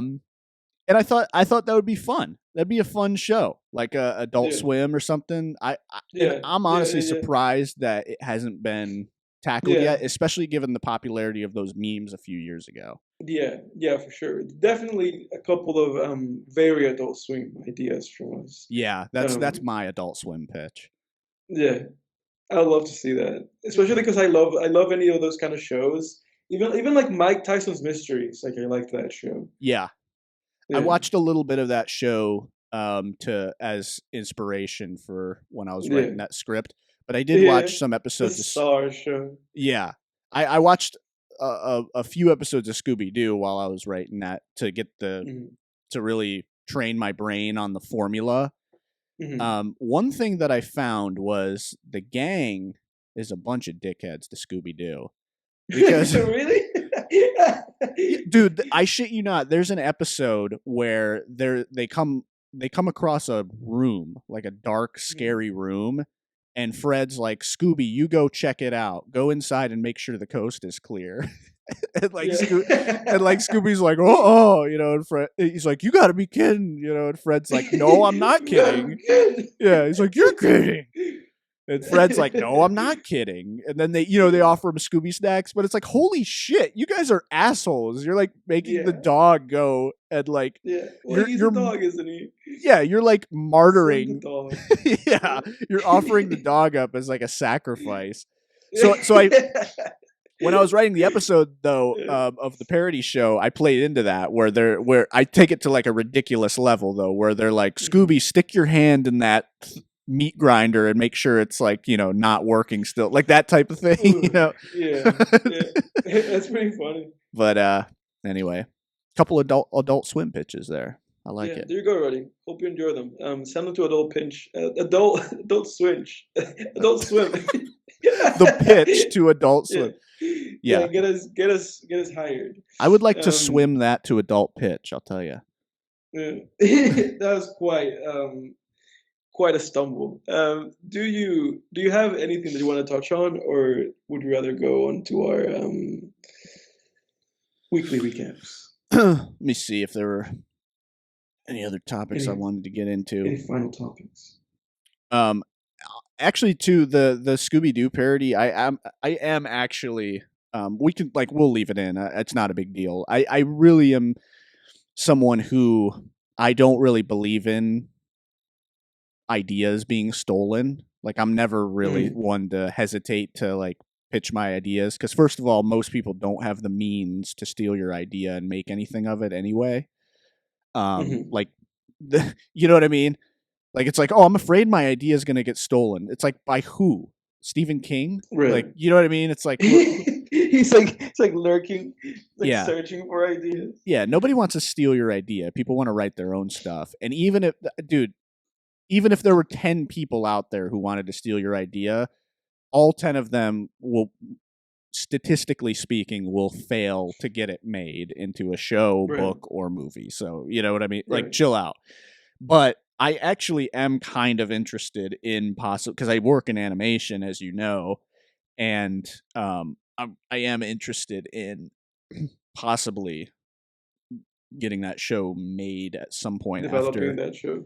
after the current show that we're working on gets put out there. Yeah. But as far as other topics, I guess just one quick thing that I wanted to touch on. So like I opened Snapchat today, and you know in the news feed section I see a photo of Zac Efron, and he's like all jacked, you I know. told you, yeah. And it's like, you know, it's saying like, oh, how did he do this insane transformation? Oh, blah, blah, blah. And it's like, can we stop pretending that these actors aren't just Or doing not steroids? yeah, not roiding all the way up. It's like, what's up with this pretense in the media where it's Yeah. like, how did you, you know, they're like interviewing Tom Hardy about Bane, and they're just like, how did you get so jacked for Bane so quickly? And he's like, oh, I just ate a lot of pizza, mate, and, you know, did a dirty bulk. And it's like, dude, you fucking... It's like, you guys are doing steroids, man. Just enough with the pretense already of like, you know, check out Michael B. Jordan's insane workout plan and diet. It was like check him out and like the other guy, like Jonathan Mayers or whatever. And I remember when you and I were talking about that, I remember seeing like a comment of somebody being like, like, oh, these guys are just on a roid diet. Yeah. Like, this is what it is. Yeah, wouldn't that be hilarious if like they just went into one of those news segments and at first it just seemed like one of the normal ones where it's like, up next, check out Michael B. Jordan's insane transformation, how he did it, his workout plan. It's like working out 9 hours a day.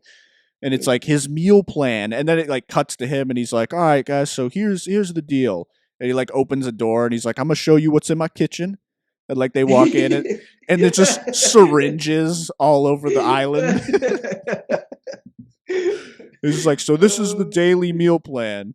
They're like, Michael B. Jordan, we're filming. We're filming. We're filming here, Michael. Yeah. Please put that away. Yeah. Cut. Let's go again. Michael, do you maybe have some food that you could put out on the counter? Some food. But it's weird because I feel like this is like the male equivalent of like some kind of like, you know, like body negativity or something where it's like you're like made to believe something and it's like wait. It's like how is this possible? Yeah. There's a lot of stuff out there, you know, for all, and I get it. I totally get it. You know, they had the whole Barbie movie, which I believe, as you said, tackles these topics of body positivity, and you know, that's mostly attributed to women. I think the whole idea of how media corrupts Right. women of like the perfect, you know, having all these supermodels on magazine covers and stuff, and how, you know, it's they're creating this false image and all that stuff. But, you know, and I'm not saying it's not like maybe the lion's share of that burden isn't on the female gender, because in all honesty, it probably is. But I do think that men share a piece of that burden as well in terms of, the again with these movies and stuff where you see Yeah. Michael B. Jordan and his co-star boxing in the ring, and you're like, oh, those guys, they must have just been eating salads and getting jacked and have phenomenal genetics, and it's Yeah, like, yeah, sure. right. Especially when you look at like what Jonathan Mayers was like really thin, like small. Yeah. And it's like, oh, really? How did you get there, sir? Yeah, I know. What miracle routine did you employ I to know. get those results? I know. They always say too. They're always just like, oh, they trained for 9 hours a day. It's so like, no, they disingenuous. It's like didn't. so disingenuous. It's like, oh, great, sure. But yeah, let's get into our recaps, man. Okay, I'll get us off. I'm gonna do it now. So, everybody, this is as always, our recap segment. And for me, as always, no movies. But if you remember last week, I remember that you got a little hyped because I mentioned that I was going to get into James Blake. Oh, yeah, that's right. And get into his discography. But I did not do that fully because of one Bad Bunny album that came out. Because the Bad Bunny album came out. The Nadie sabe lo que va a pasar mañana album. Basically saying nobody knows what's going to happen tomorrow. That's the name of the album. And I spent a lot of my time this past week listening to it because I was trying to make heads or tails about it. Look, you've heard me say this before. I think Bad Bunny is great. I've loved all of the albums that he's released. Like, I think he's put out, let me think, his first album was called Por Siempre. And then the second one, I think he's put out 4 albums, like 4 studio albums, if I'm correct. And like a collab album with J Balvin that I listened to that I spoke about it last week, I believe. And all of those 4 albums that he has, I would not give any of those albums less than like an 8 out of 10 if I were to rate them. I think they're all great. Great music, great musical artists. And this new album kind of caught me off guard because I didn't know what to make of it. I love the album cover. The name's pretty neat. But 22 tracks, hour and 21 minutes, and in my first listen of this, I was disappointed. And because I was like, oh, I was kind of expecting more kind of like genuine, like artistic experiences and like a little bit of experimentation and like genuine emotion. And the album really just kind of is. And I just had to kind of come to terms with that. It's really just like a rap album. It's kind of just like a reggaeton trap album. Oh, okay. And I was not expecting that. I was kind of just expecting like somehow like another I was expecting the album that he released last year again, like just another one of those because I love that album. And it was not that. It was like more kind of just straightforward like rapping over, just kind of like some beats are like really cool and really interesting, and then some beats just kind of more generic like trap beats. Yeah, trap has seeped into way too many other genres too. Many people have said or have stated that or have basically said that this is kind of like Bad Bunny, because Drake's For All the Dogs is trash. And people expected it to be, if you're reading this, is too late again, and it wasn't. And people are saying that this is kind of that for Bad Bunny. Like, Bad Bunny released the album that people were expecting from Drake. Just like just all of the attitude, rapping, trap beats, being super confident and just kind of going at it. And for me, it like works and it doesn't. There's like a lot of songs that don't work. There's like a lot of songs that are just completely unmemorable in this new Bad Bunny album. I was kind of disappointed. I still don't think it's a bad album. Like, I think it's okay. Like, if I were to rate this, it'll be like a 6. It could go lower than that or even higher in re-listens. I've listened to this thing 3 times, but suffice it to say, you remember how hyped I was? Yeah. I'm disappointed. But we'll leave it at that. That's kind of my little Bad Bunny review. Just not what I was expecting. And let down. And because of that, I only had time for one James Blake album, not all of his albums. So I listened to his first album, the 2011 self-titled album. And that album was great. 41 minutes, 12 songs. Just great. Just like great experimental R&B, songwriter like ballads, and some electronic stuff here and there.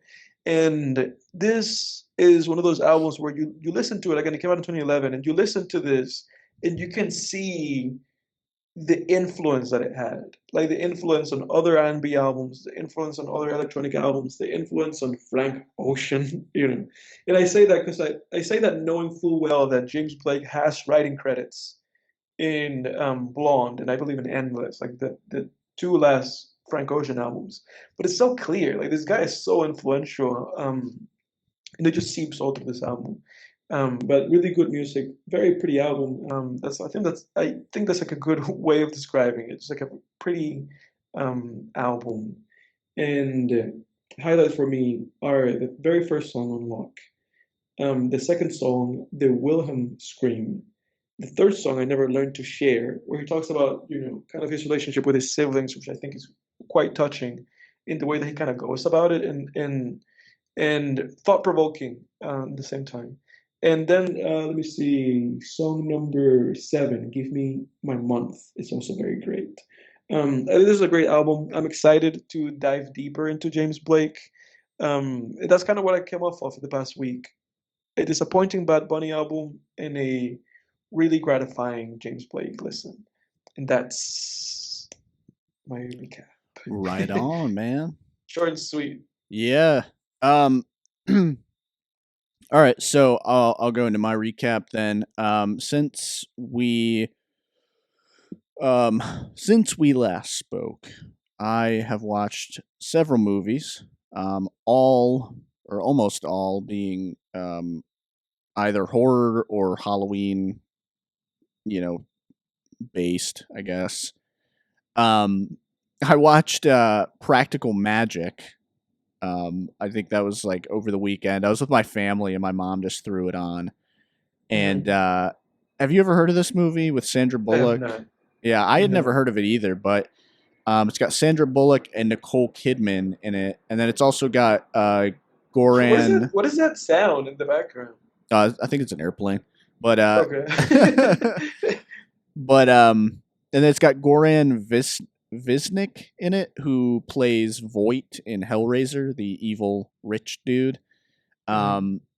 He plays the villain in the movie. I mean, I don't know. I gave it a 4 out of 10. It's pretty bad. It's like pretty bad, but it's not horrendous, and I like some of the spooky vibes of it. And Nicole Kidman was really hot in the 90s. So that's something. Yeah. She's really hot in this movie. So there's that. And then not really too many thoughts about it. I mean, the script's like nonsensical and not structured very well, and it doesn't really maintain tension very well, and the characters are very dumb and make really bad decisions. And then I rewatched the original Nightmare on Elm Street. And I mean, I've seen that movie a couple times by now, and I got to say, like, the original Nightmare on Elm Street, it's a really great movie. It's, I would say, like, creepier than your average horror film. What I will say is there's a lot of aspects of the original Nightmare on Elm Street that haven't aged well. Johnny Depp? Say what? I said Johnny Depp. I was making yeah. Yeah. I thought it was funny, too, while I was watching it. I was like, what if Freddy just, like, shit in Johnny Depp's bed instead of killing him? Like Amber Heard. But there's some things that haven't aged well. A few things that stand out to me. So, one, Freddy Krueger himself in the original Nightmare on Elm Street. While there's most of the movie he's handled very well, in the sense that it's a lot different from the sequels, because in the sequels he just became a goofball. And in the original Nightmare on Elm Street, he's more like a J-horror entity almost. And I say almost, because while he's handled very well in most of his scenes, he's kept in the darkness, he's kept in the shadows, so you don't really see much of him. He doesn't talk very much. He doesn't, do his maniacal laugh or, he doesn't crack that many one-liners, and the one-liners that he does crack are still kind of scary.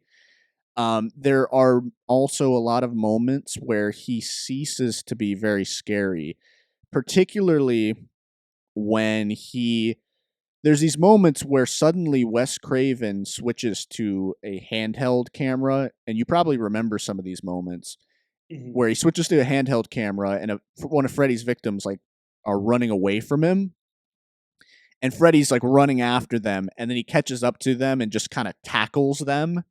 And then there's like a moment, there's like a couple moments in this movie where this happens with the first girl who gets killed, Tina, the blonde girl, and then Nancy too, where Freddy will catch up to them, he'll grab them, and then they'll fall to the ground, and it's like a 10-20 second moment of them wrestling around on the ground with Freddy, Right.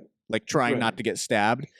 And it's just not scary. You know, it's just like, now I'm just watching this guy in a Christmas sweater like wrestle with a teenage girl, and he can't it's like I'm watching this entity, like you've built up this supernatural entity as like this god. He even calls himself God in the movie. He's like, this is God, you know, like, and now he's wrestling around with a teenage girl, and he can't stab them with his finger knives. You know, he's just like trying to stab them, and they're like, no.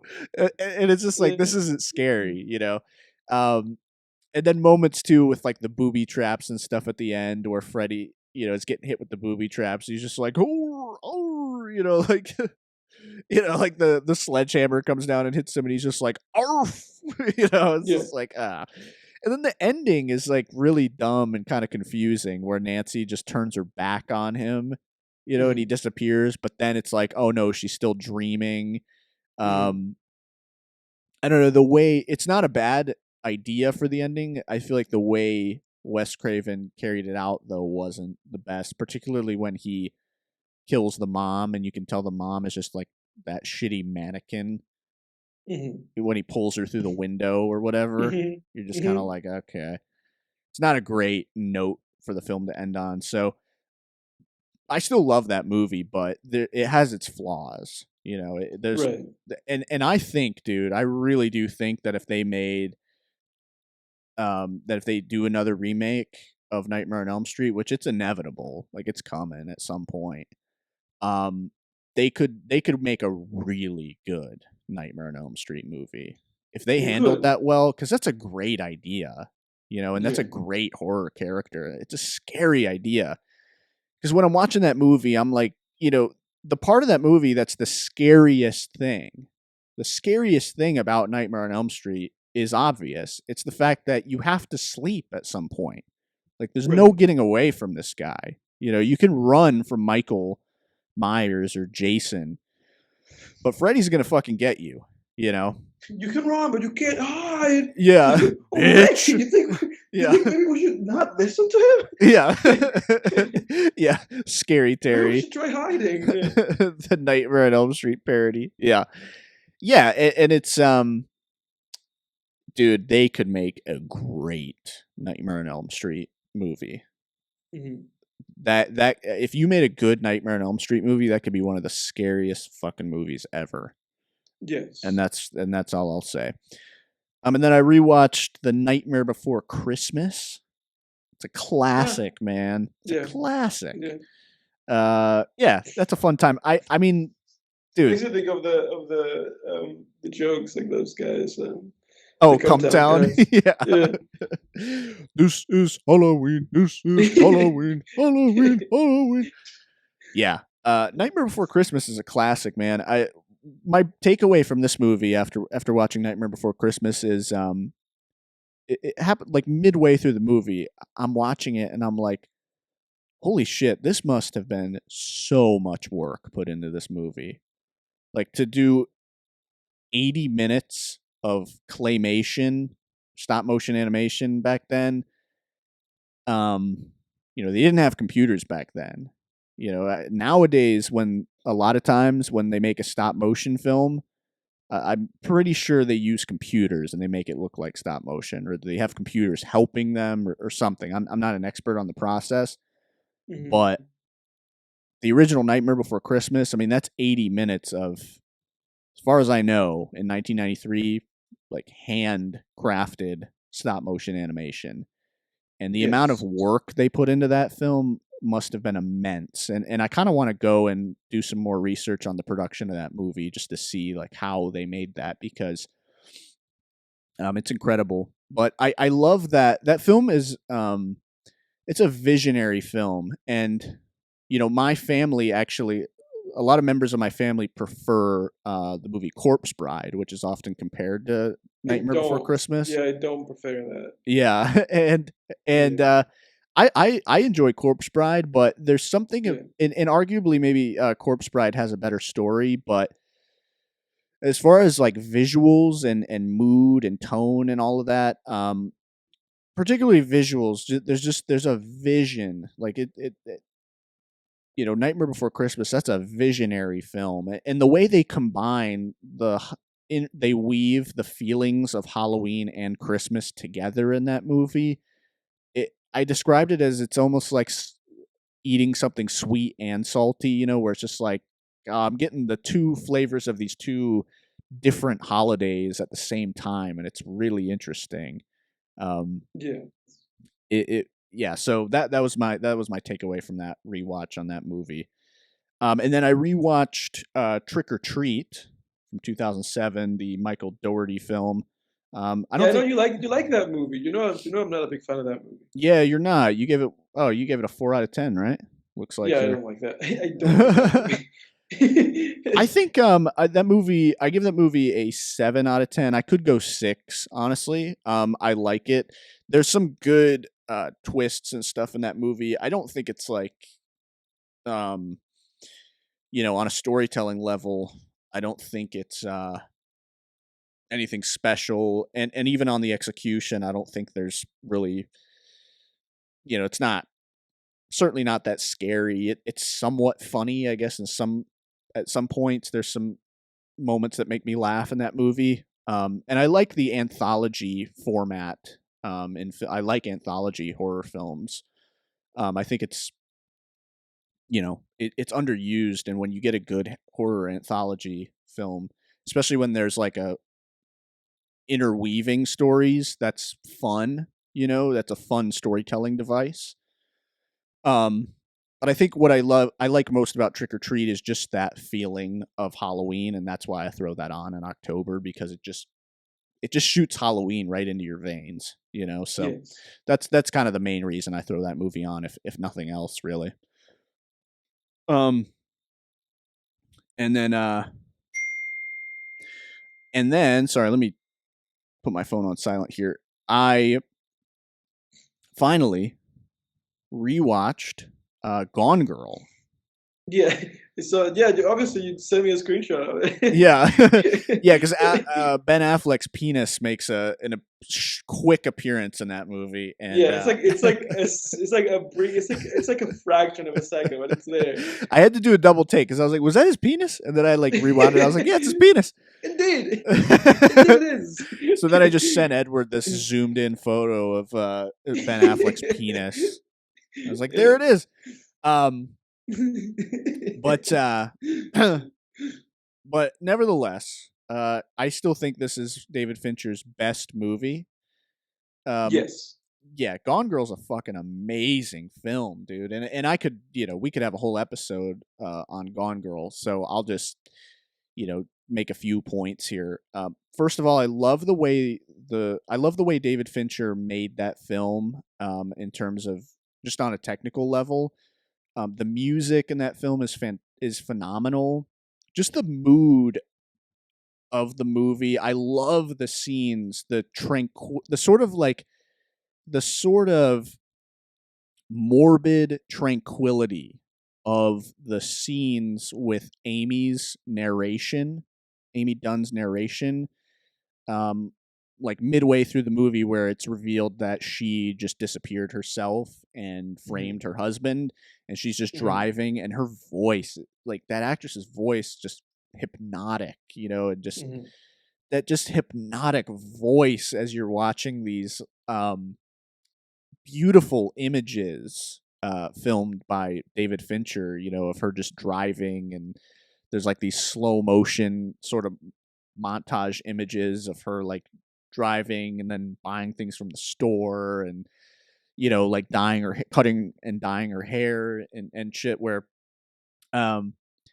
just beautifully made film. And I will say, on a story level, I remember the first time watching that being more on Ben Affleck's side than I was this time around watching it.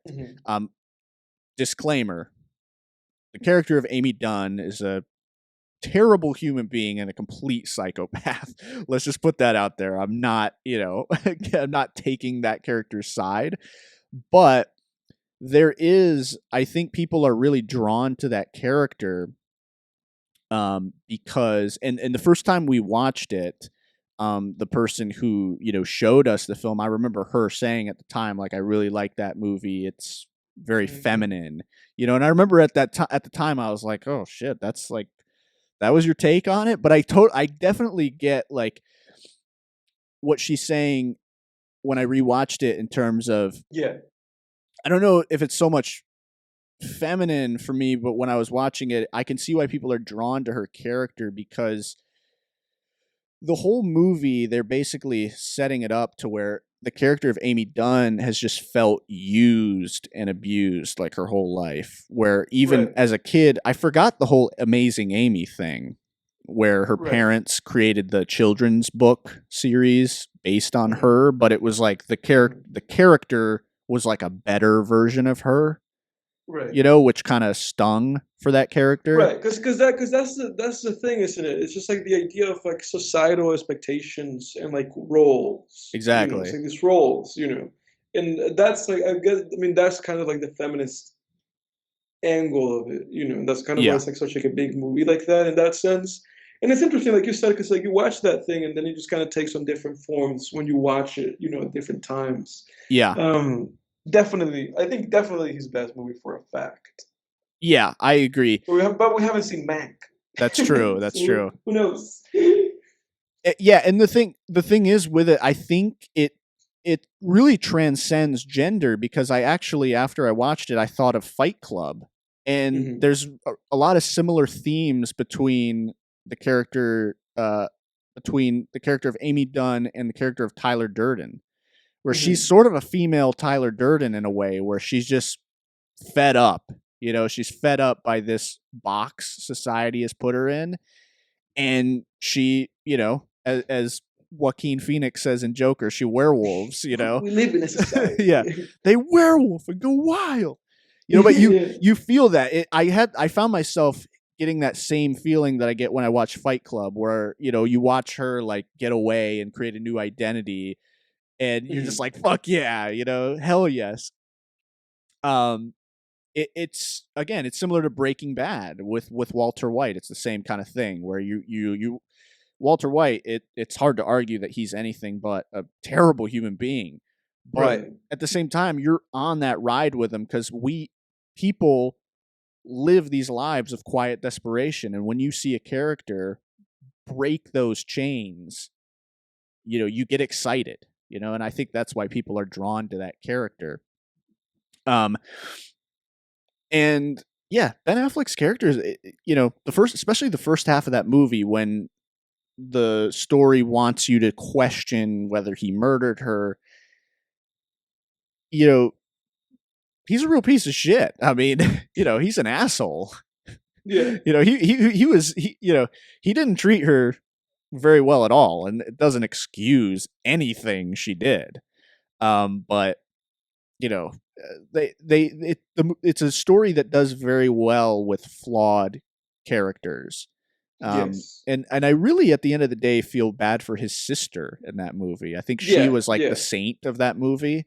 I feel bad for his sister, man, because I didn't remember it, but my memory of that film, of the ending, was that he was staying with her for the time being, but was still sort of biding his time. But that was a false memory, because when I rewatched it, I'm like, no, he's staying with her for good. Right. And you know, with her pregnancy or whatever, you know, she inseminates herself to basically be like, hey, you're with me, buddy. We're gonna be Mhm. tied. We're tied together forever now. And his character sort of has this realization where it seems, and I'm sure people will have different interpretations of the ending, but it does seem, and his sister calls him out on it, where she's like, you want to stay with her. Yeah. You Yeah. know? Yeah. She's like, Yeah. you want to stay with her. And he's sort of like, oh, I'm doing it for the child. I have a responsibility. Right. But the way he says it, it's bullshit. Because it's like, while Right. that's admirable for a man to stick around for his child, in the movie Gone Girl, I don't think anybody would ding him for, bowing out. And Right. not abandoning his child completely, not abandoning his child, but getting away from that woman and just, being like, hey, I'll support the child, I'll visit the child, but I'm not living with you. No one would knock him for that. Right. It's not, even in less crazy situations, it's arguable that it's not good to stay in a marriage just for the kids. There is that whole debate. And my conclusion was that he realized, during that scene where she says like, no, you don't want anyone else. I'm it, baby. My interpretation of that was he sort of believed that and was like, you know what, this woman killed for me. Right. And he's like, he is as hypnotized by her as the audience at the end of that film. Right. But it's one of those strange things too, right? Because it's like you said, it's like, or rather, like, to me, ultimately, also just kind of feels like one of those, like, like when you see it type of things. Yeah. Because it's like you could see this thing again and be like, actually, no, the other way. And that's the fascinating. That's like the rewatchability of it. Yeah. That's where it beats like shit like even shit like Seven. Or even shit like The Usual Suspects. Right. Where there's not one like definitive answer. It's a little bit more like, okay, you have to kind of think about it and come to your own conclusions. Exactly. And Gone Girl, dude, after watching What's in the box? Yeah. After rewatching Gone Girl, I also concluded that this is one of the most watchable movies ever. Like it's a transfixing film. I mean, it just draws you in and doesn't let you go. And that's why I give it a 10 out of 10. Yeah. Yeah, dude, absolutely. I stand with you with that. But that's it for me, man. So I say we get into the film of the week, sir, which is this week we did the 80s horror comedy zombie classic, The Return of the Living Dead from 1985. Yes. A cult classic, cult favorite 80s horror comedy. It was not quite a sequel to Night of the Living Dead. It's more of a parody sequel, in my mind at least, because it's a meta sequel almost, because they talk about the Night of the Living Dead movie in the movie. The background on this film is that George Romero and Russo, right? Yeah, is that the guy's name? It's like Bob Russo or something Jack Russo. Yeah. Yeah, so the background on this film is basically that John Russo. Russo. It's the same guy, Jack Russo or John Russo. So Jack Russo, screenwriter and film director, he co-wrote Night of the Living Dead with George Romero. And then basically the story goes that they couldn't agree on what kind of sequel to do because George Romero clearly wanted to do something more serious, which he did with Dawn of the Dead, and Jack Russo wanted to go in a more comedic direction, which I sympathize with George Romero in this scenario, because if I were George Romero, I'd be like, why would we go in a comedic direction? Why wouldn't we keep expanding on this world and in this serious way that we did with Night of the Living Dead? So they couldn't agree, so they split the rights. George Romero got the rights to do more Dead sequels, and then Jack Russo retained the Living Dead title. So That's why Dawn of the Dead isn't called Dawn of the Living Dead, I'm assuming, because Yeah. George Romero couldn't call it that. Yeah, because that's what I read the same thing you did. That it was like, okay, I'm gonna do the Living Dead shit, and you just do the dead Yeah, stuff. yeah, Yeah. exactly. But that's the backstory. It's pretty interesting. But yeah, let's hear your thoughts on this film, Edward. Let me think. I really enjoyed like starting this movie up and seeing like immediately like the movie has its own sense of humor where it's Yeah. like the boss guy's like, oh, you guys have to stay here, and they clearly hate the guy, and it's like, oh, I'm gonna walk you around and I'm gonna show you all the corpses, and it's like, oh, we have actual corpses here, and then he talks about like, then he references the movie and goes, oh, this is that movie, the movie was real, I was like, okay, that's interesting. Like immediately I was kind of captivated by that. I was like, that's interesting. Yeah. To be like, oh, that actually is like this weird, like, tinfoil hat, like conspiracy theory around the film Yeah. that it actually happened. And he was like, oh, and one of the barrels is here, and how they go up to it, and the guy goes like, is this thing not going to leak? And he goes like, this is the U.S. Army. Yeah, he just slaps it and it just leaks. That was great. So that was funny. So I had a fun time watching the film. It's a fun movie. Yeah, no, definitely it's a fun movie. And it's a short movie, it's an hour and a half. And no, I like the characters. I liked most of like the jokes and kind of like the progression of the film. It's like this weird loose progression where you just have them in one end, and then like the group of punks in the other end, and they're just like waiting for Freddy to get out of work. Yeah. But no, I liked it, and I liked rather I liked the humor the film had. And I liked how this guy just came to life, and that it was like, okay, I guess we're introducing this like elements of this now, and how they held him down. Yeah. And the guy just like, I mean, he slammed this like pike on his head. Yeah, just brained that guy. Yeah, and the guy was completely fine, still going, and he was like, "Oh, actually, we have to cut off the head." Right. And he just saws off his head, and the body's still going. And I was like, "Oh God!" Yeah, so they established the rules perfectly there. Yeah, it's like, "Oh, we can't kill them." They chop them up, and every piece stays alive. They go to the crematorium or whatever, the morgue, and the one guy is there. And they're like, "Oh, it's like, oh, we have a bunch of." What is it? What is it they say? They go like the weasels, like rabid weasels. Yeah, weasels with rabies. Yeah, like rabid weasels. And the guy says, "We'll just shoot them." It's like, let me look at them. We'll just shoot them. And it's like, no. So all of that. I mean, all of that was pretty funny, and it was such because this is an '80s movie, right? It was such like an '80s movie. Yeah, it's very '80s. Like from the punks and the music and the humor.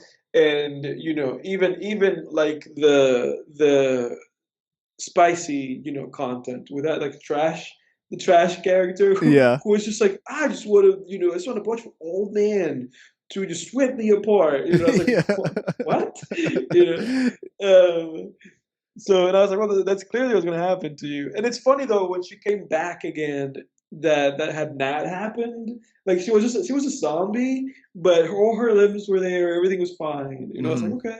I was like, I guess you're fine. Which is cool. Yeah, I thought that was weird because they only eat brains. I guess Yeah, but she was completely fine. But I was like, I guess this is what the movie's going for. It's just going for camp and laughs. Yeah, and that's what everybody. It's a meme at this point in culture. The whole zombies saying brains and wanting brains. That comes from this movie, Yeah. So that's interesting. And that's what I saw. That's interesting trivia. I saw that. I read about it. I was like, the movie originated, like the whole brains thing, and it originated just zombies like not dying. I guess like those two things came from this movie. That is like, they don't die and they eat brains. I mean, what else can I say? Like, ultimately, I just had like a light fun with the film. It did get to a point where I was like, there's nothing else to do. Like, let's kind of wrap it up, And they wrapped it up in a big way. And they wrapped it up. Because they realized that with the ending. That was pretty funny because it was like, he calls that guy and he's like, okay, they won't die. It's like, this like weird procedural thing, and then they just nuke them. Yeah. And they just nuke that place. But because of how the thing was spreading to begin with the weather, it's like actually the whole world is effed. You know, this was actually not the solution for this. Yeah. But yeah, I mean, let me think. What else? While you're It was funny. It was funny how the police like just kept showing up. Like more people kept showing up, and the zombies would immediately get them. The zombies talked, and they yeah. could like perfectly just talk. Because I guess they're like coherent. It's just that they just want brains. And I liked how they captured that like one zombie. And I thought that scene was great when they put it on like that metal table. Yeah. That part's And unsettling. it doesn't sound like it's just talking to them, and they're just like, "Oh, we just want brains," you know, like, "Oh, Makes the pain go yeah, away. yeah." It makes the pain go away, and I was like, "Okay." Ugh. And then obviously Freddy became a zombie, and then the other guy had the coherence to just go and like put himself on like that furnace. Yeah. He just put himself in there. Pleasant way to die. Yeah, he's like, I'm just gonna burn myself up. I'm not gonna do this. I'm not gonna be a zombie. I'm not gonna be eating brains. Dude, the scenes where the I've never seen something that's so funny and so scary at the same time than when the paramedics would show up and there'd be like nothing, and then all of a sudden the zombies would just come out like, get him, and then tackle him. I was like, this Yeah. is hilarious and fucking It's scary, terrifying yeah, at the same yeah. time. Like, because you Yeah. knew it was coming. They're coming out and they're just walking toward the building. And you're like, where are the zombies? You know, and then the zombies just run They out, all just come fucking in, yeah. football tackle them, and Yeah. you're just like, And oh. that Dude, the that was the moment when worst the part. first pair of paramedics, when he turns on the headlights and the zombies are standing there in the headlights, you remember that moment? Where Yeah, I he turns on the headlights and they're just there. That was actually pretty fucking scary, dude. Yeah. That freaked me out. I was surprised at like how much the movie was able to do. I think it only had like a $3 million budget or something like that, but it did so much. Yeah. I guess $3 million went a longer way then than it does now, but they did so much in this movie. And it was like a mild success. It made like $16 million, something like that. Yeah. That's a Yeah. good return.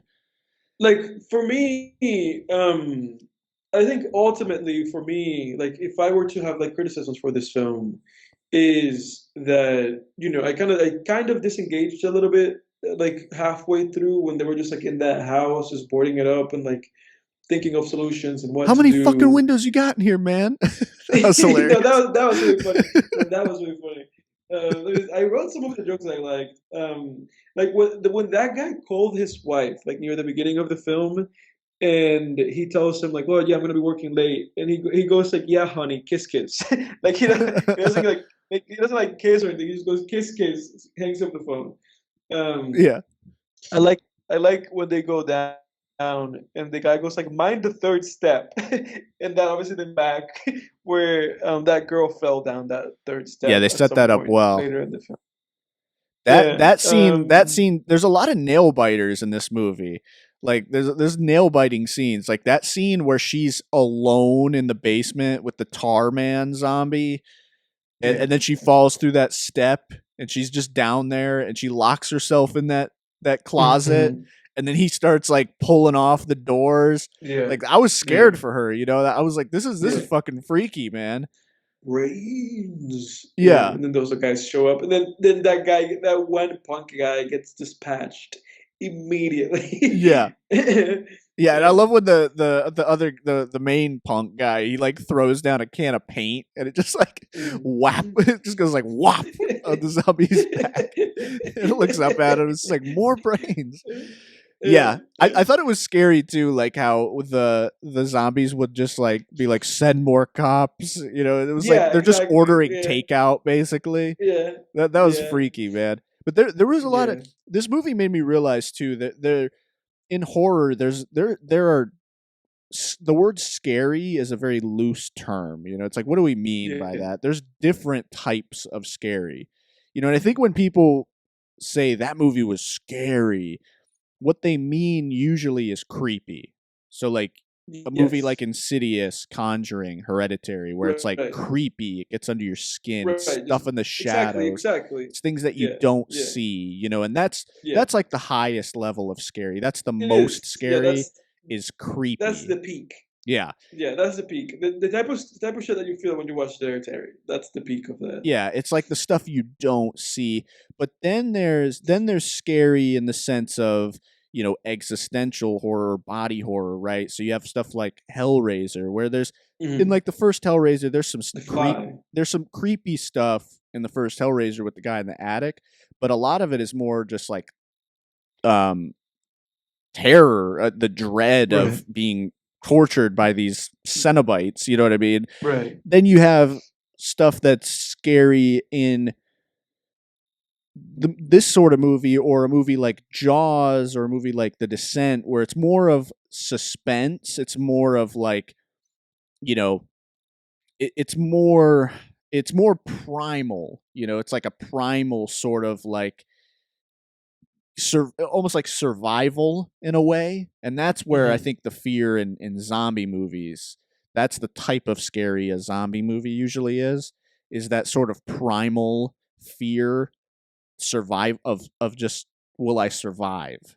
You know what I mean? Mhm. And that was sort of the level that this movie got me on, where a lot of it is just nail biting. Like, you can't deny that having to board up a house and having hordes of zombies trying to get in to eat your brain, that activates a primal switch where it's like, fuck, that's, you know, I'm biting my nails off, you know, watching these characters try to get out of this situation, you know. And then Right. of course, like when they get in the car too and all the zombies are piling onto the car, you're like, fuck, fuck, fuck, fuck.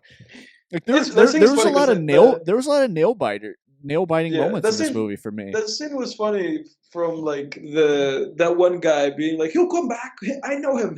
He'll come back." Yeah. You know? And then in the car, the other guy being like, "We can't just leave." They're like, "I'll be fine." Yeah. It's like, oh, this guy's not coming back. Yeah. I thought the owner of that company was actually, I thought we were going to have that is one moment that I felt cheated out of, was we didn't get to see that guy get eaten by zombies. He just got Yeah, he nuked in just the end. exploded. Yeah, he just got nuked. And I think we were owed, because he was like a weasel character, which He was I a even think weasel. that was what they were going for when he said, "Oh, there's rabid weasels in there." It was like a wink at the audience, like, this guy's a weasel, you know. Yeah. And you know, you want to see. I feel like weasel characters like that in horror movies, you want to see them get their desserts. You want to see them get their comeuppance. And I did feel cheated out of that in this movie with Yeah. that guy. I thought it would come at some point because I was like, this guy has clearly been like, I mean, he's the reason all of this is happening. Yeah. But no, he did not get his brains did not get eaten. Yeah, and he Just pissed got me off too, exploded. because all he cared about he was like the mayor in Jaws a little bit, where it was like the whole movie all he cared about was like the public image and shit, and it's like, dude, Mhm. there's people dying here, like, Yeah, do the yeah. right thing. He just wanted to keep it hush. He just wanted everything to be hushed. It's like, oh, it's like, I don't know, man. This is getting out of hand. Yeah, Like this is it's too much. yeah, Yeah. he was a scumbag. Yeah. Um, What do you mean our hearts are not? We don't have any heart pressure. Like yeah, looking that was pale as heck. that was good too. Where this movie did a really good job with adding a level of existential dread to the zombies Mhm. themselves, where they were talking about like the actual pain of being dead, you know, and like Mhm. eating brains makes the pain go away and shit like that. It was Mhm. that was freaky, you know. That was really freaky, and they added. I've never seen that done in a zombie movie, because I think that's always more of subtext in a zombie film, where characters are like, you know, hey, if I get bit, like, shoot me. You know, I don't want to come back as one of Mhm. those things, you know. And Mhm. you always, at least for me, whenever I watch like the Romero films or The Walking Dead, I always think of that like, ooh, that I wouldn't want to come back as a zombie. You know, I'd want to Right. get put down. You know, what would it be even like to walk around after being dead, you know, and just wanting to eat, you Right. know, flesh, you know what I mean? You know, but this movie takes that out of the subtext and just puts it right there on the Right. in the, you know, front and center. Right. And they did a good job with that, and it fit the comedic tone They of did, the yeah. film too. Yeah. It was funny how they had that one song. Like that song's still stuck in my head. The song that goes like tonight, Oh like yeah, we'll make it to. It's like, oh my god, it's like stuck is in that the my one head. that she 'Cause- dances naked to? yeah, exactly. Because and it also becomes like her theme. Like anytime the character comes back, like they play like a version of Yeah, that, and it's like it just kind yeah. of stuck in my head. And I think they play it at the end too, like at the very end, like during the credits. So I listened. I mean, through this watching the movie, I listened to it like maybe 4 times to the point that it was like stuck. I was like, the song is stuck. Yeah. Yeah. I also found when they nuked the town, an interesting decision was the still images or whatever at the Mhm. end when they nuked Mhm. them. That was interesting, and I actually got that freaked me out a little bit when Freddy like punches through the attic and he's just like, I'm here, like or whatever, and then it just Mhm. freezes, it freeze Mhm. frames, and then it does Yeah. all those freeze frames. Yeah, That that was was weird. that was Yeah. interesting, but I it hated looking at his face because they threw. What is it that they threw? Like some acid or something on him? yeah, yeah, Yeah. Oof. yeah. But it was almost, I wondered in that part, I wondered if that was like a nod to Night of the Living Dead with the still images at the end. I feel like I that think was so. probably on Yeah. purpose. Yeah, I think so. Yeah. Yeah, Yeah, for sure.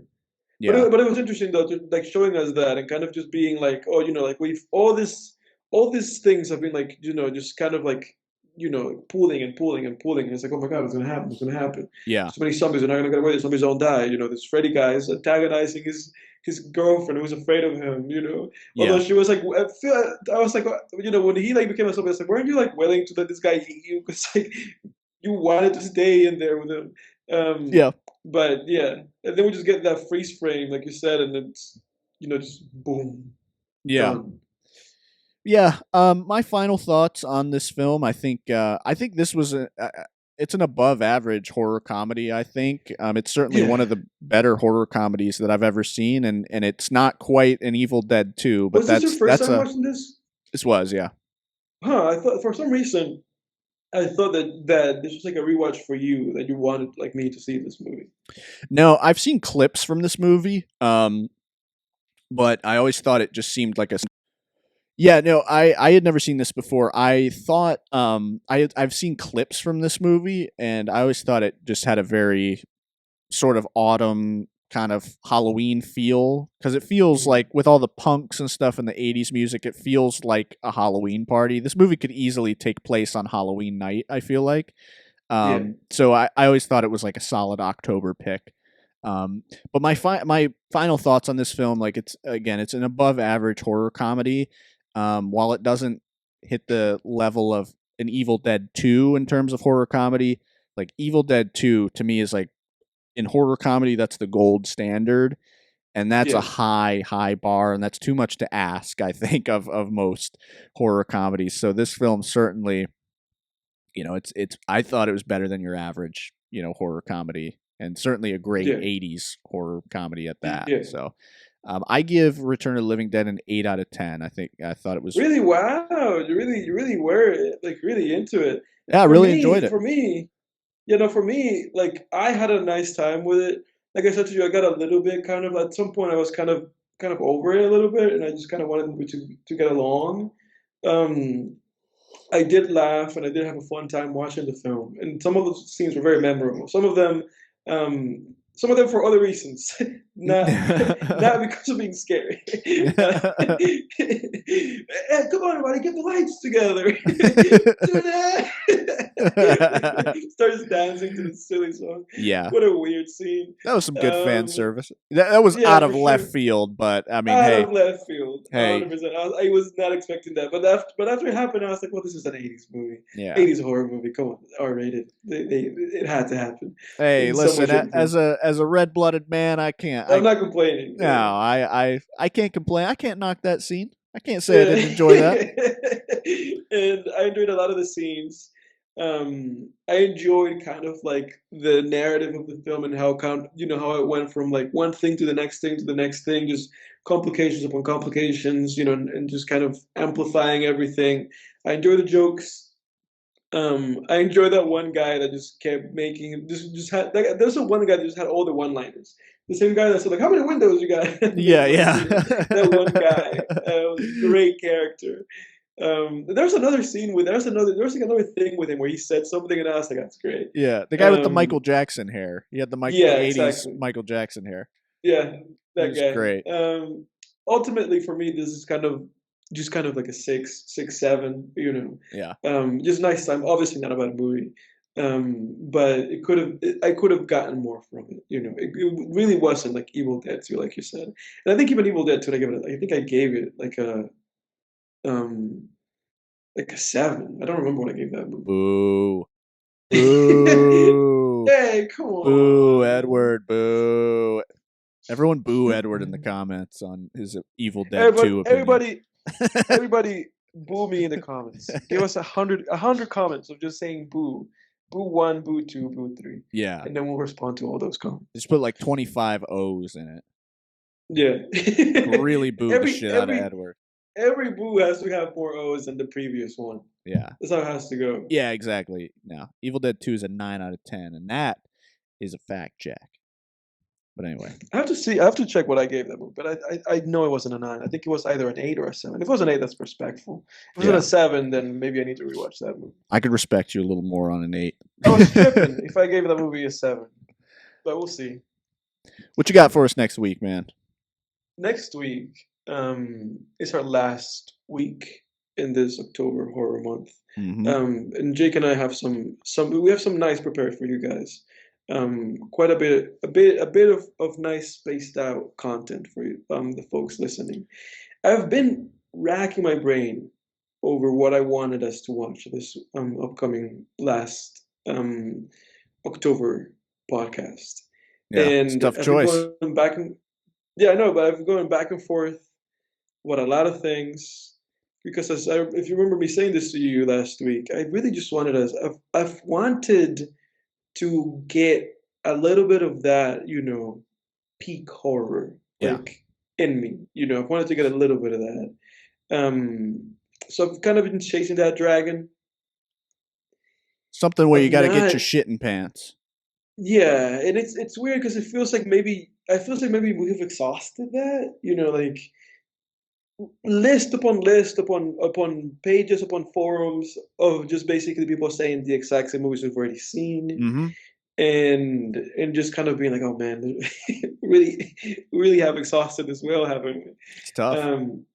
That being said, I'm going to take a shot at the dark, and I'm going to bring back a movie that you and I had mentioned in the past, and that you and I had mentioned in a podcast about watching. Okay. I'm gonna put my eggs in this basket that it will be the scare that we're looking for. I think I know what it is. Found footage movie. Oh, okay. No, I don't know what it is. It's a Korean found footage movie, and it is a movie called Gonjiam Haunted Asylum. Oh yeah. Okay. All right. Yeah.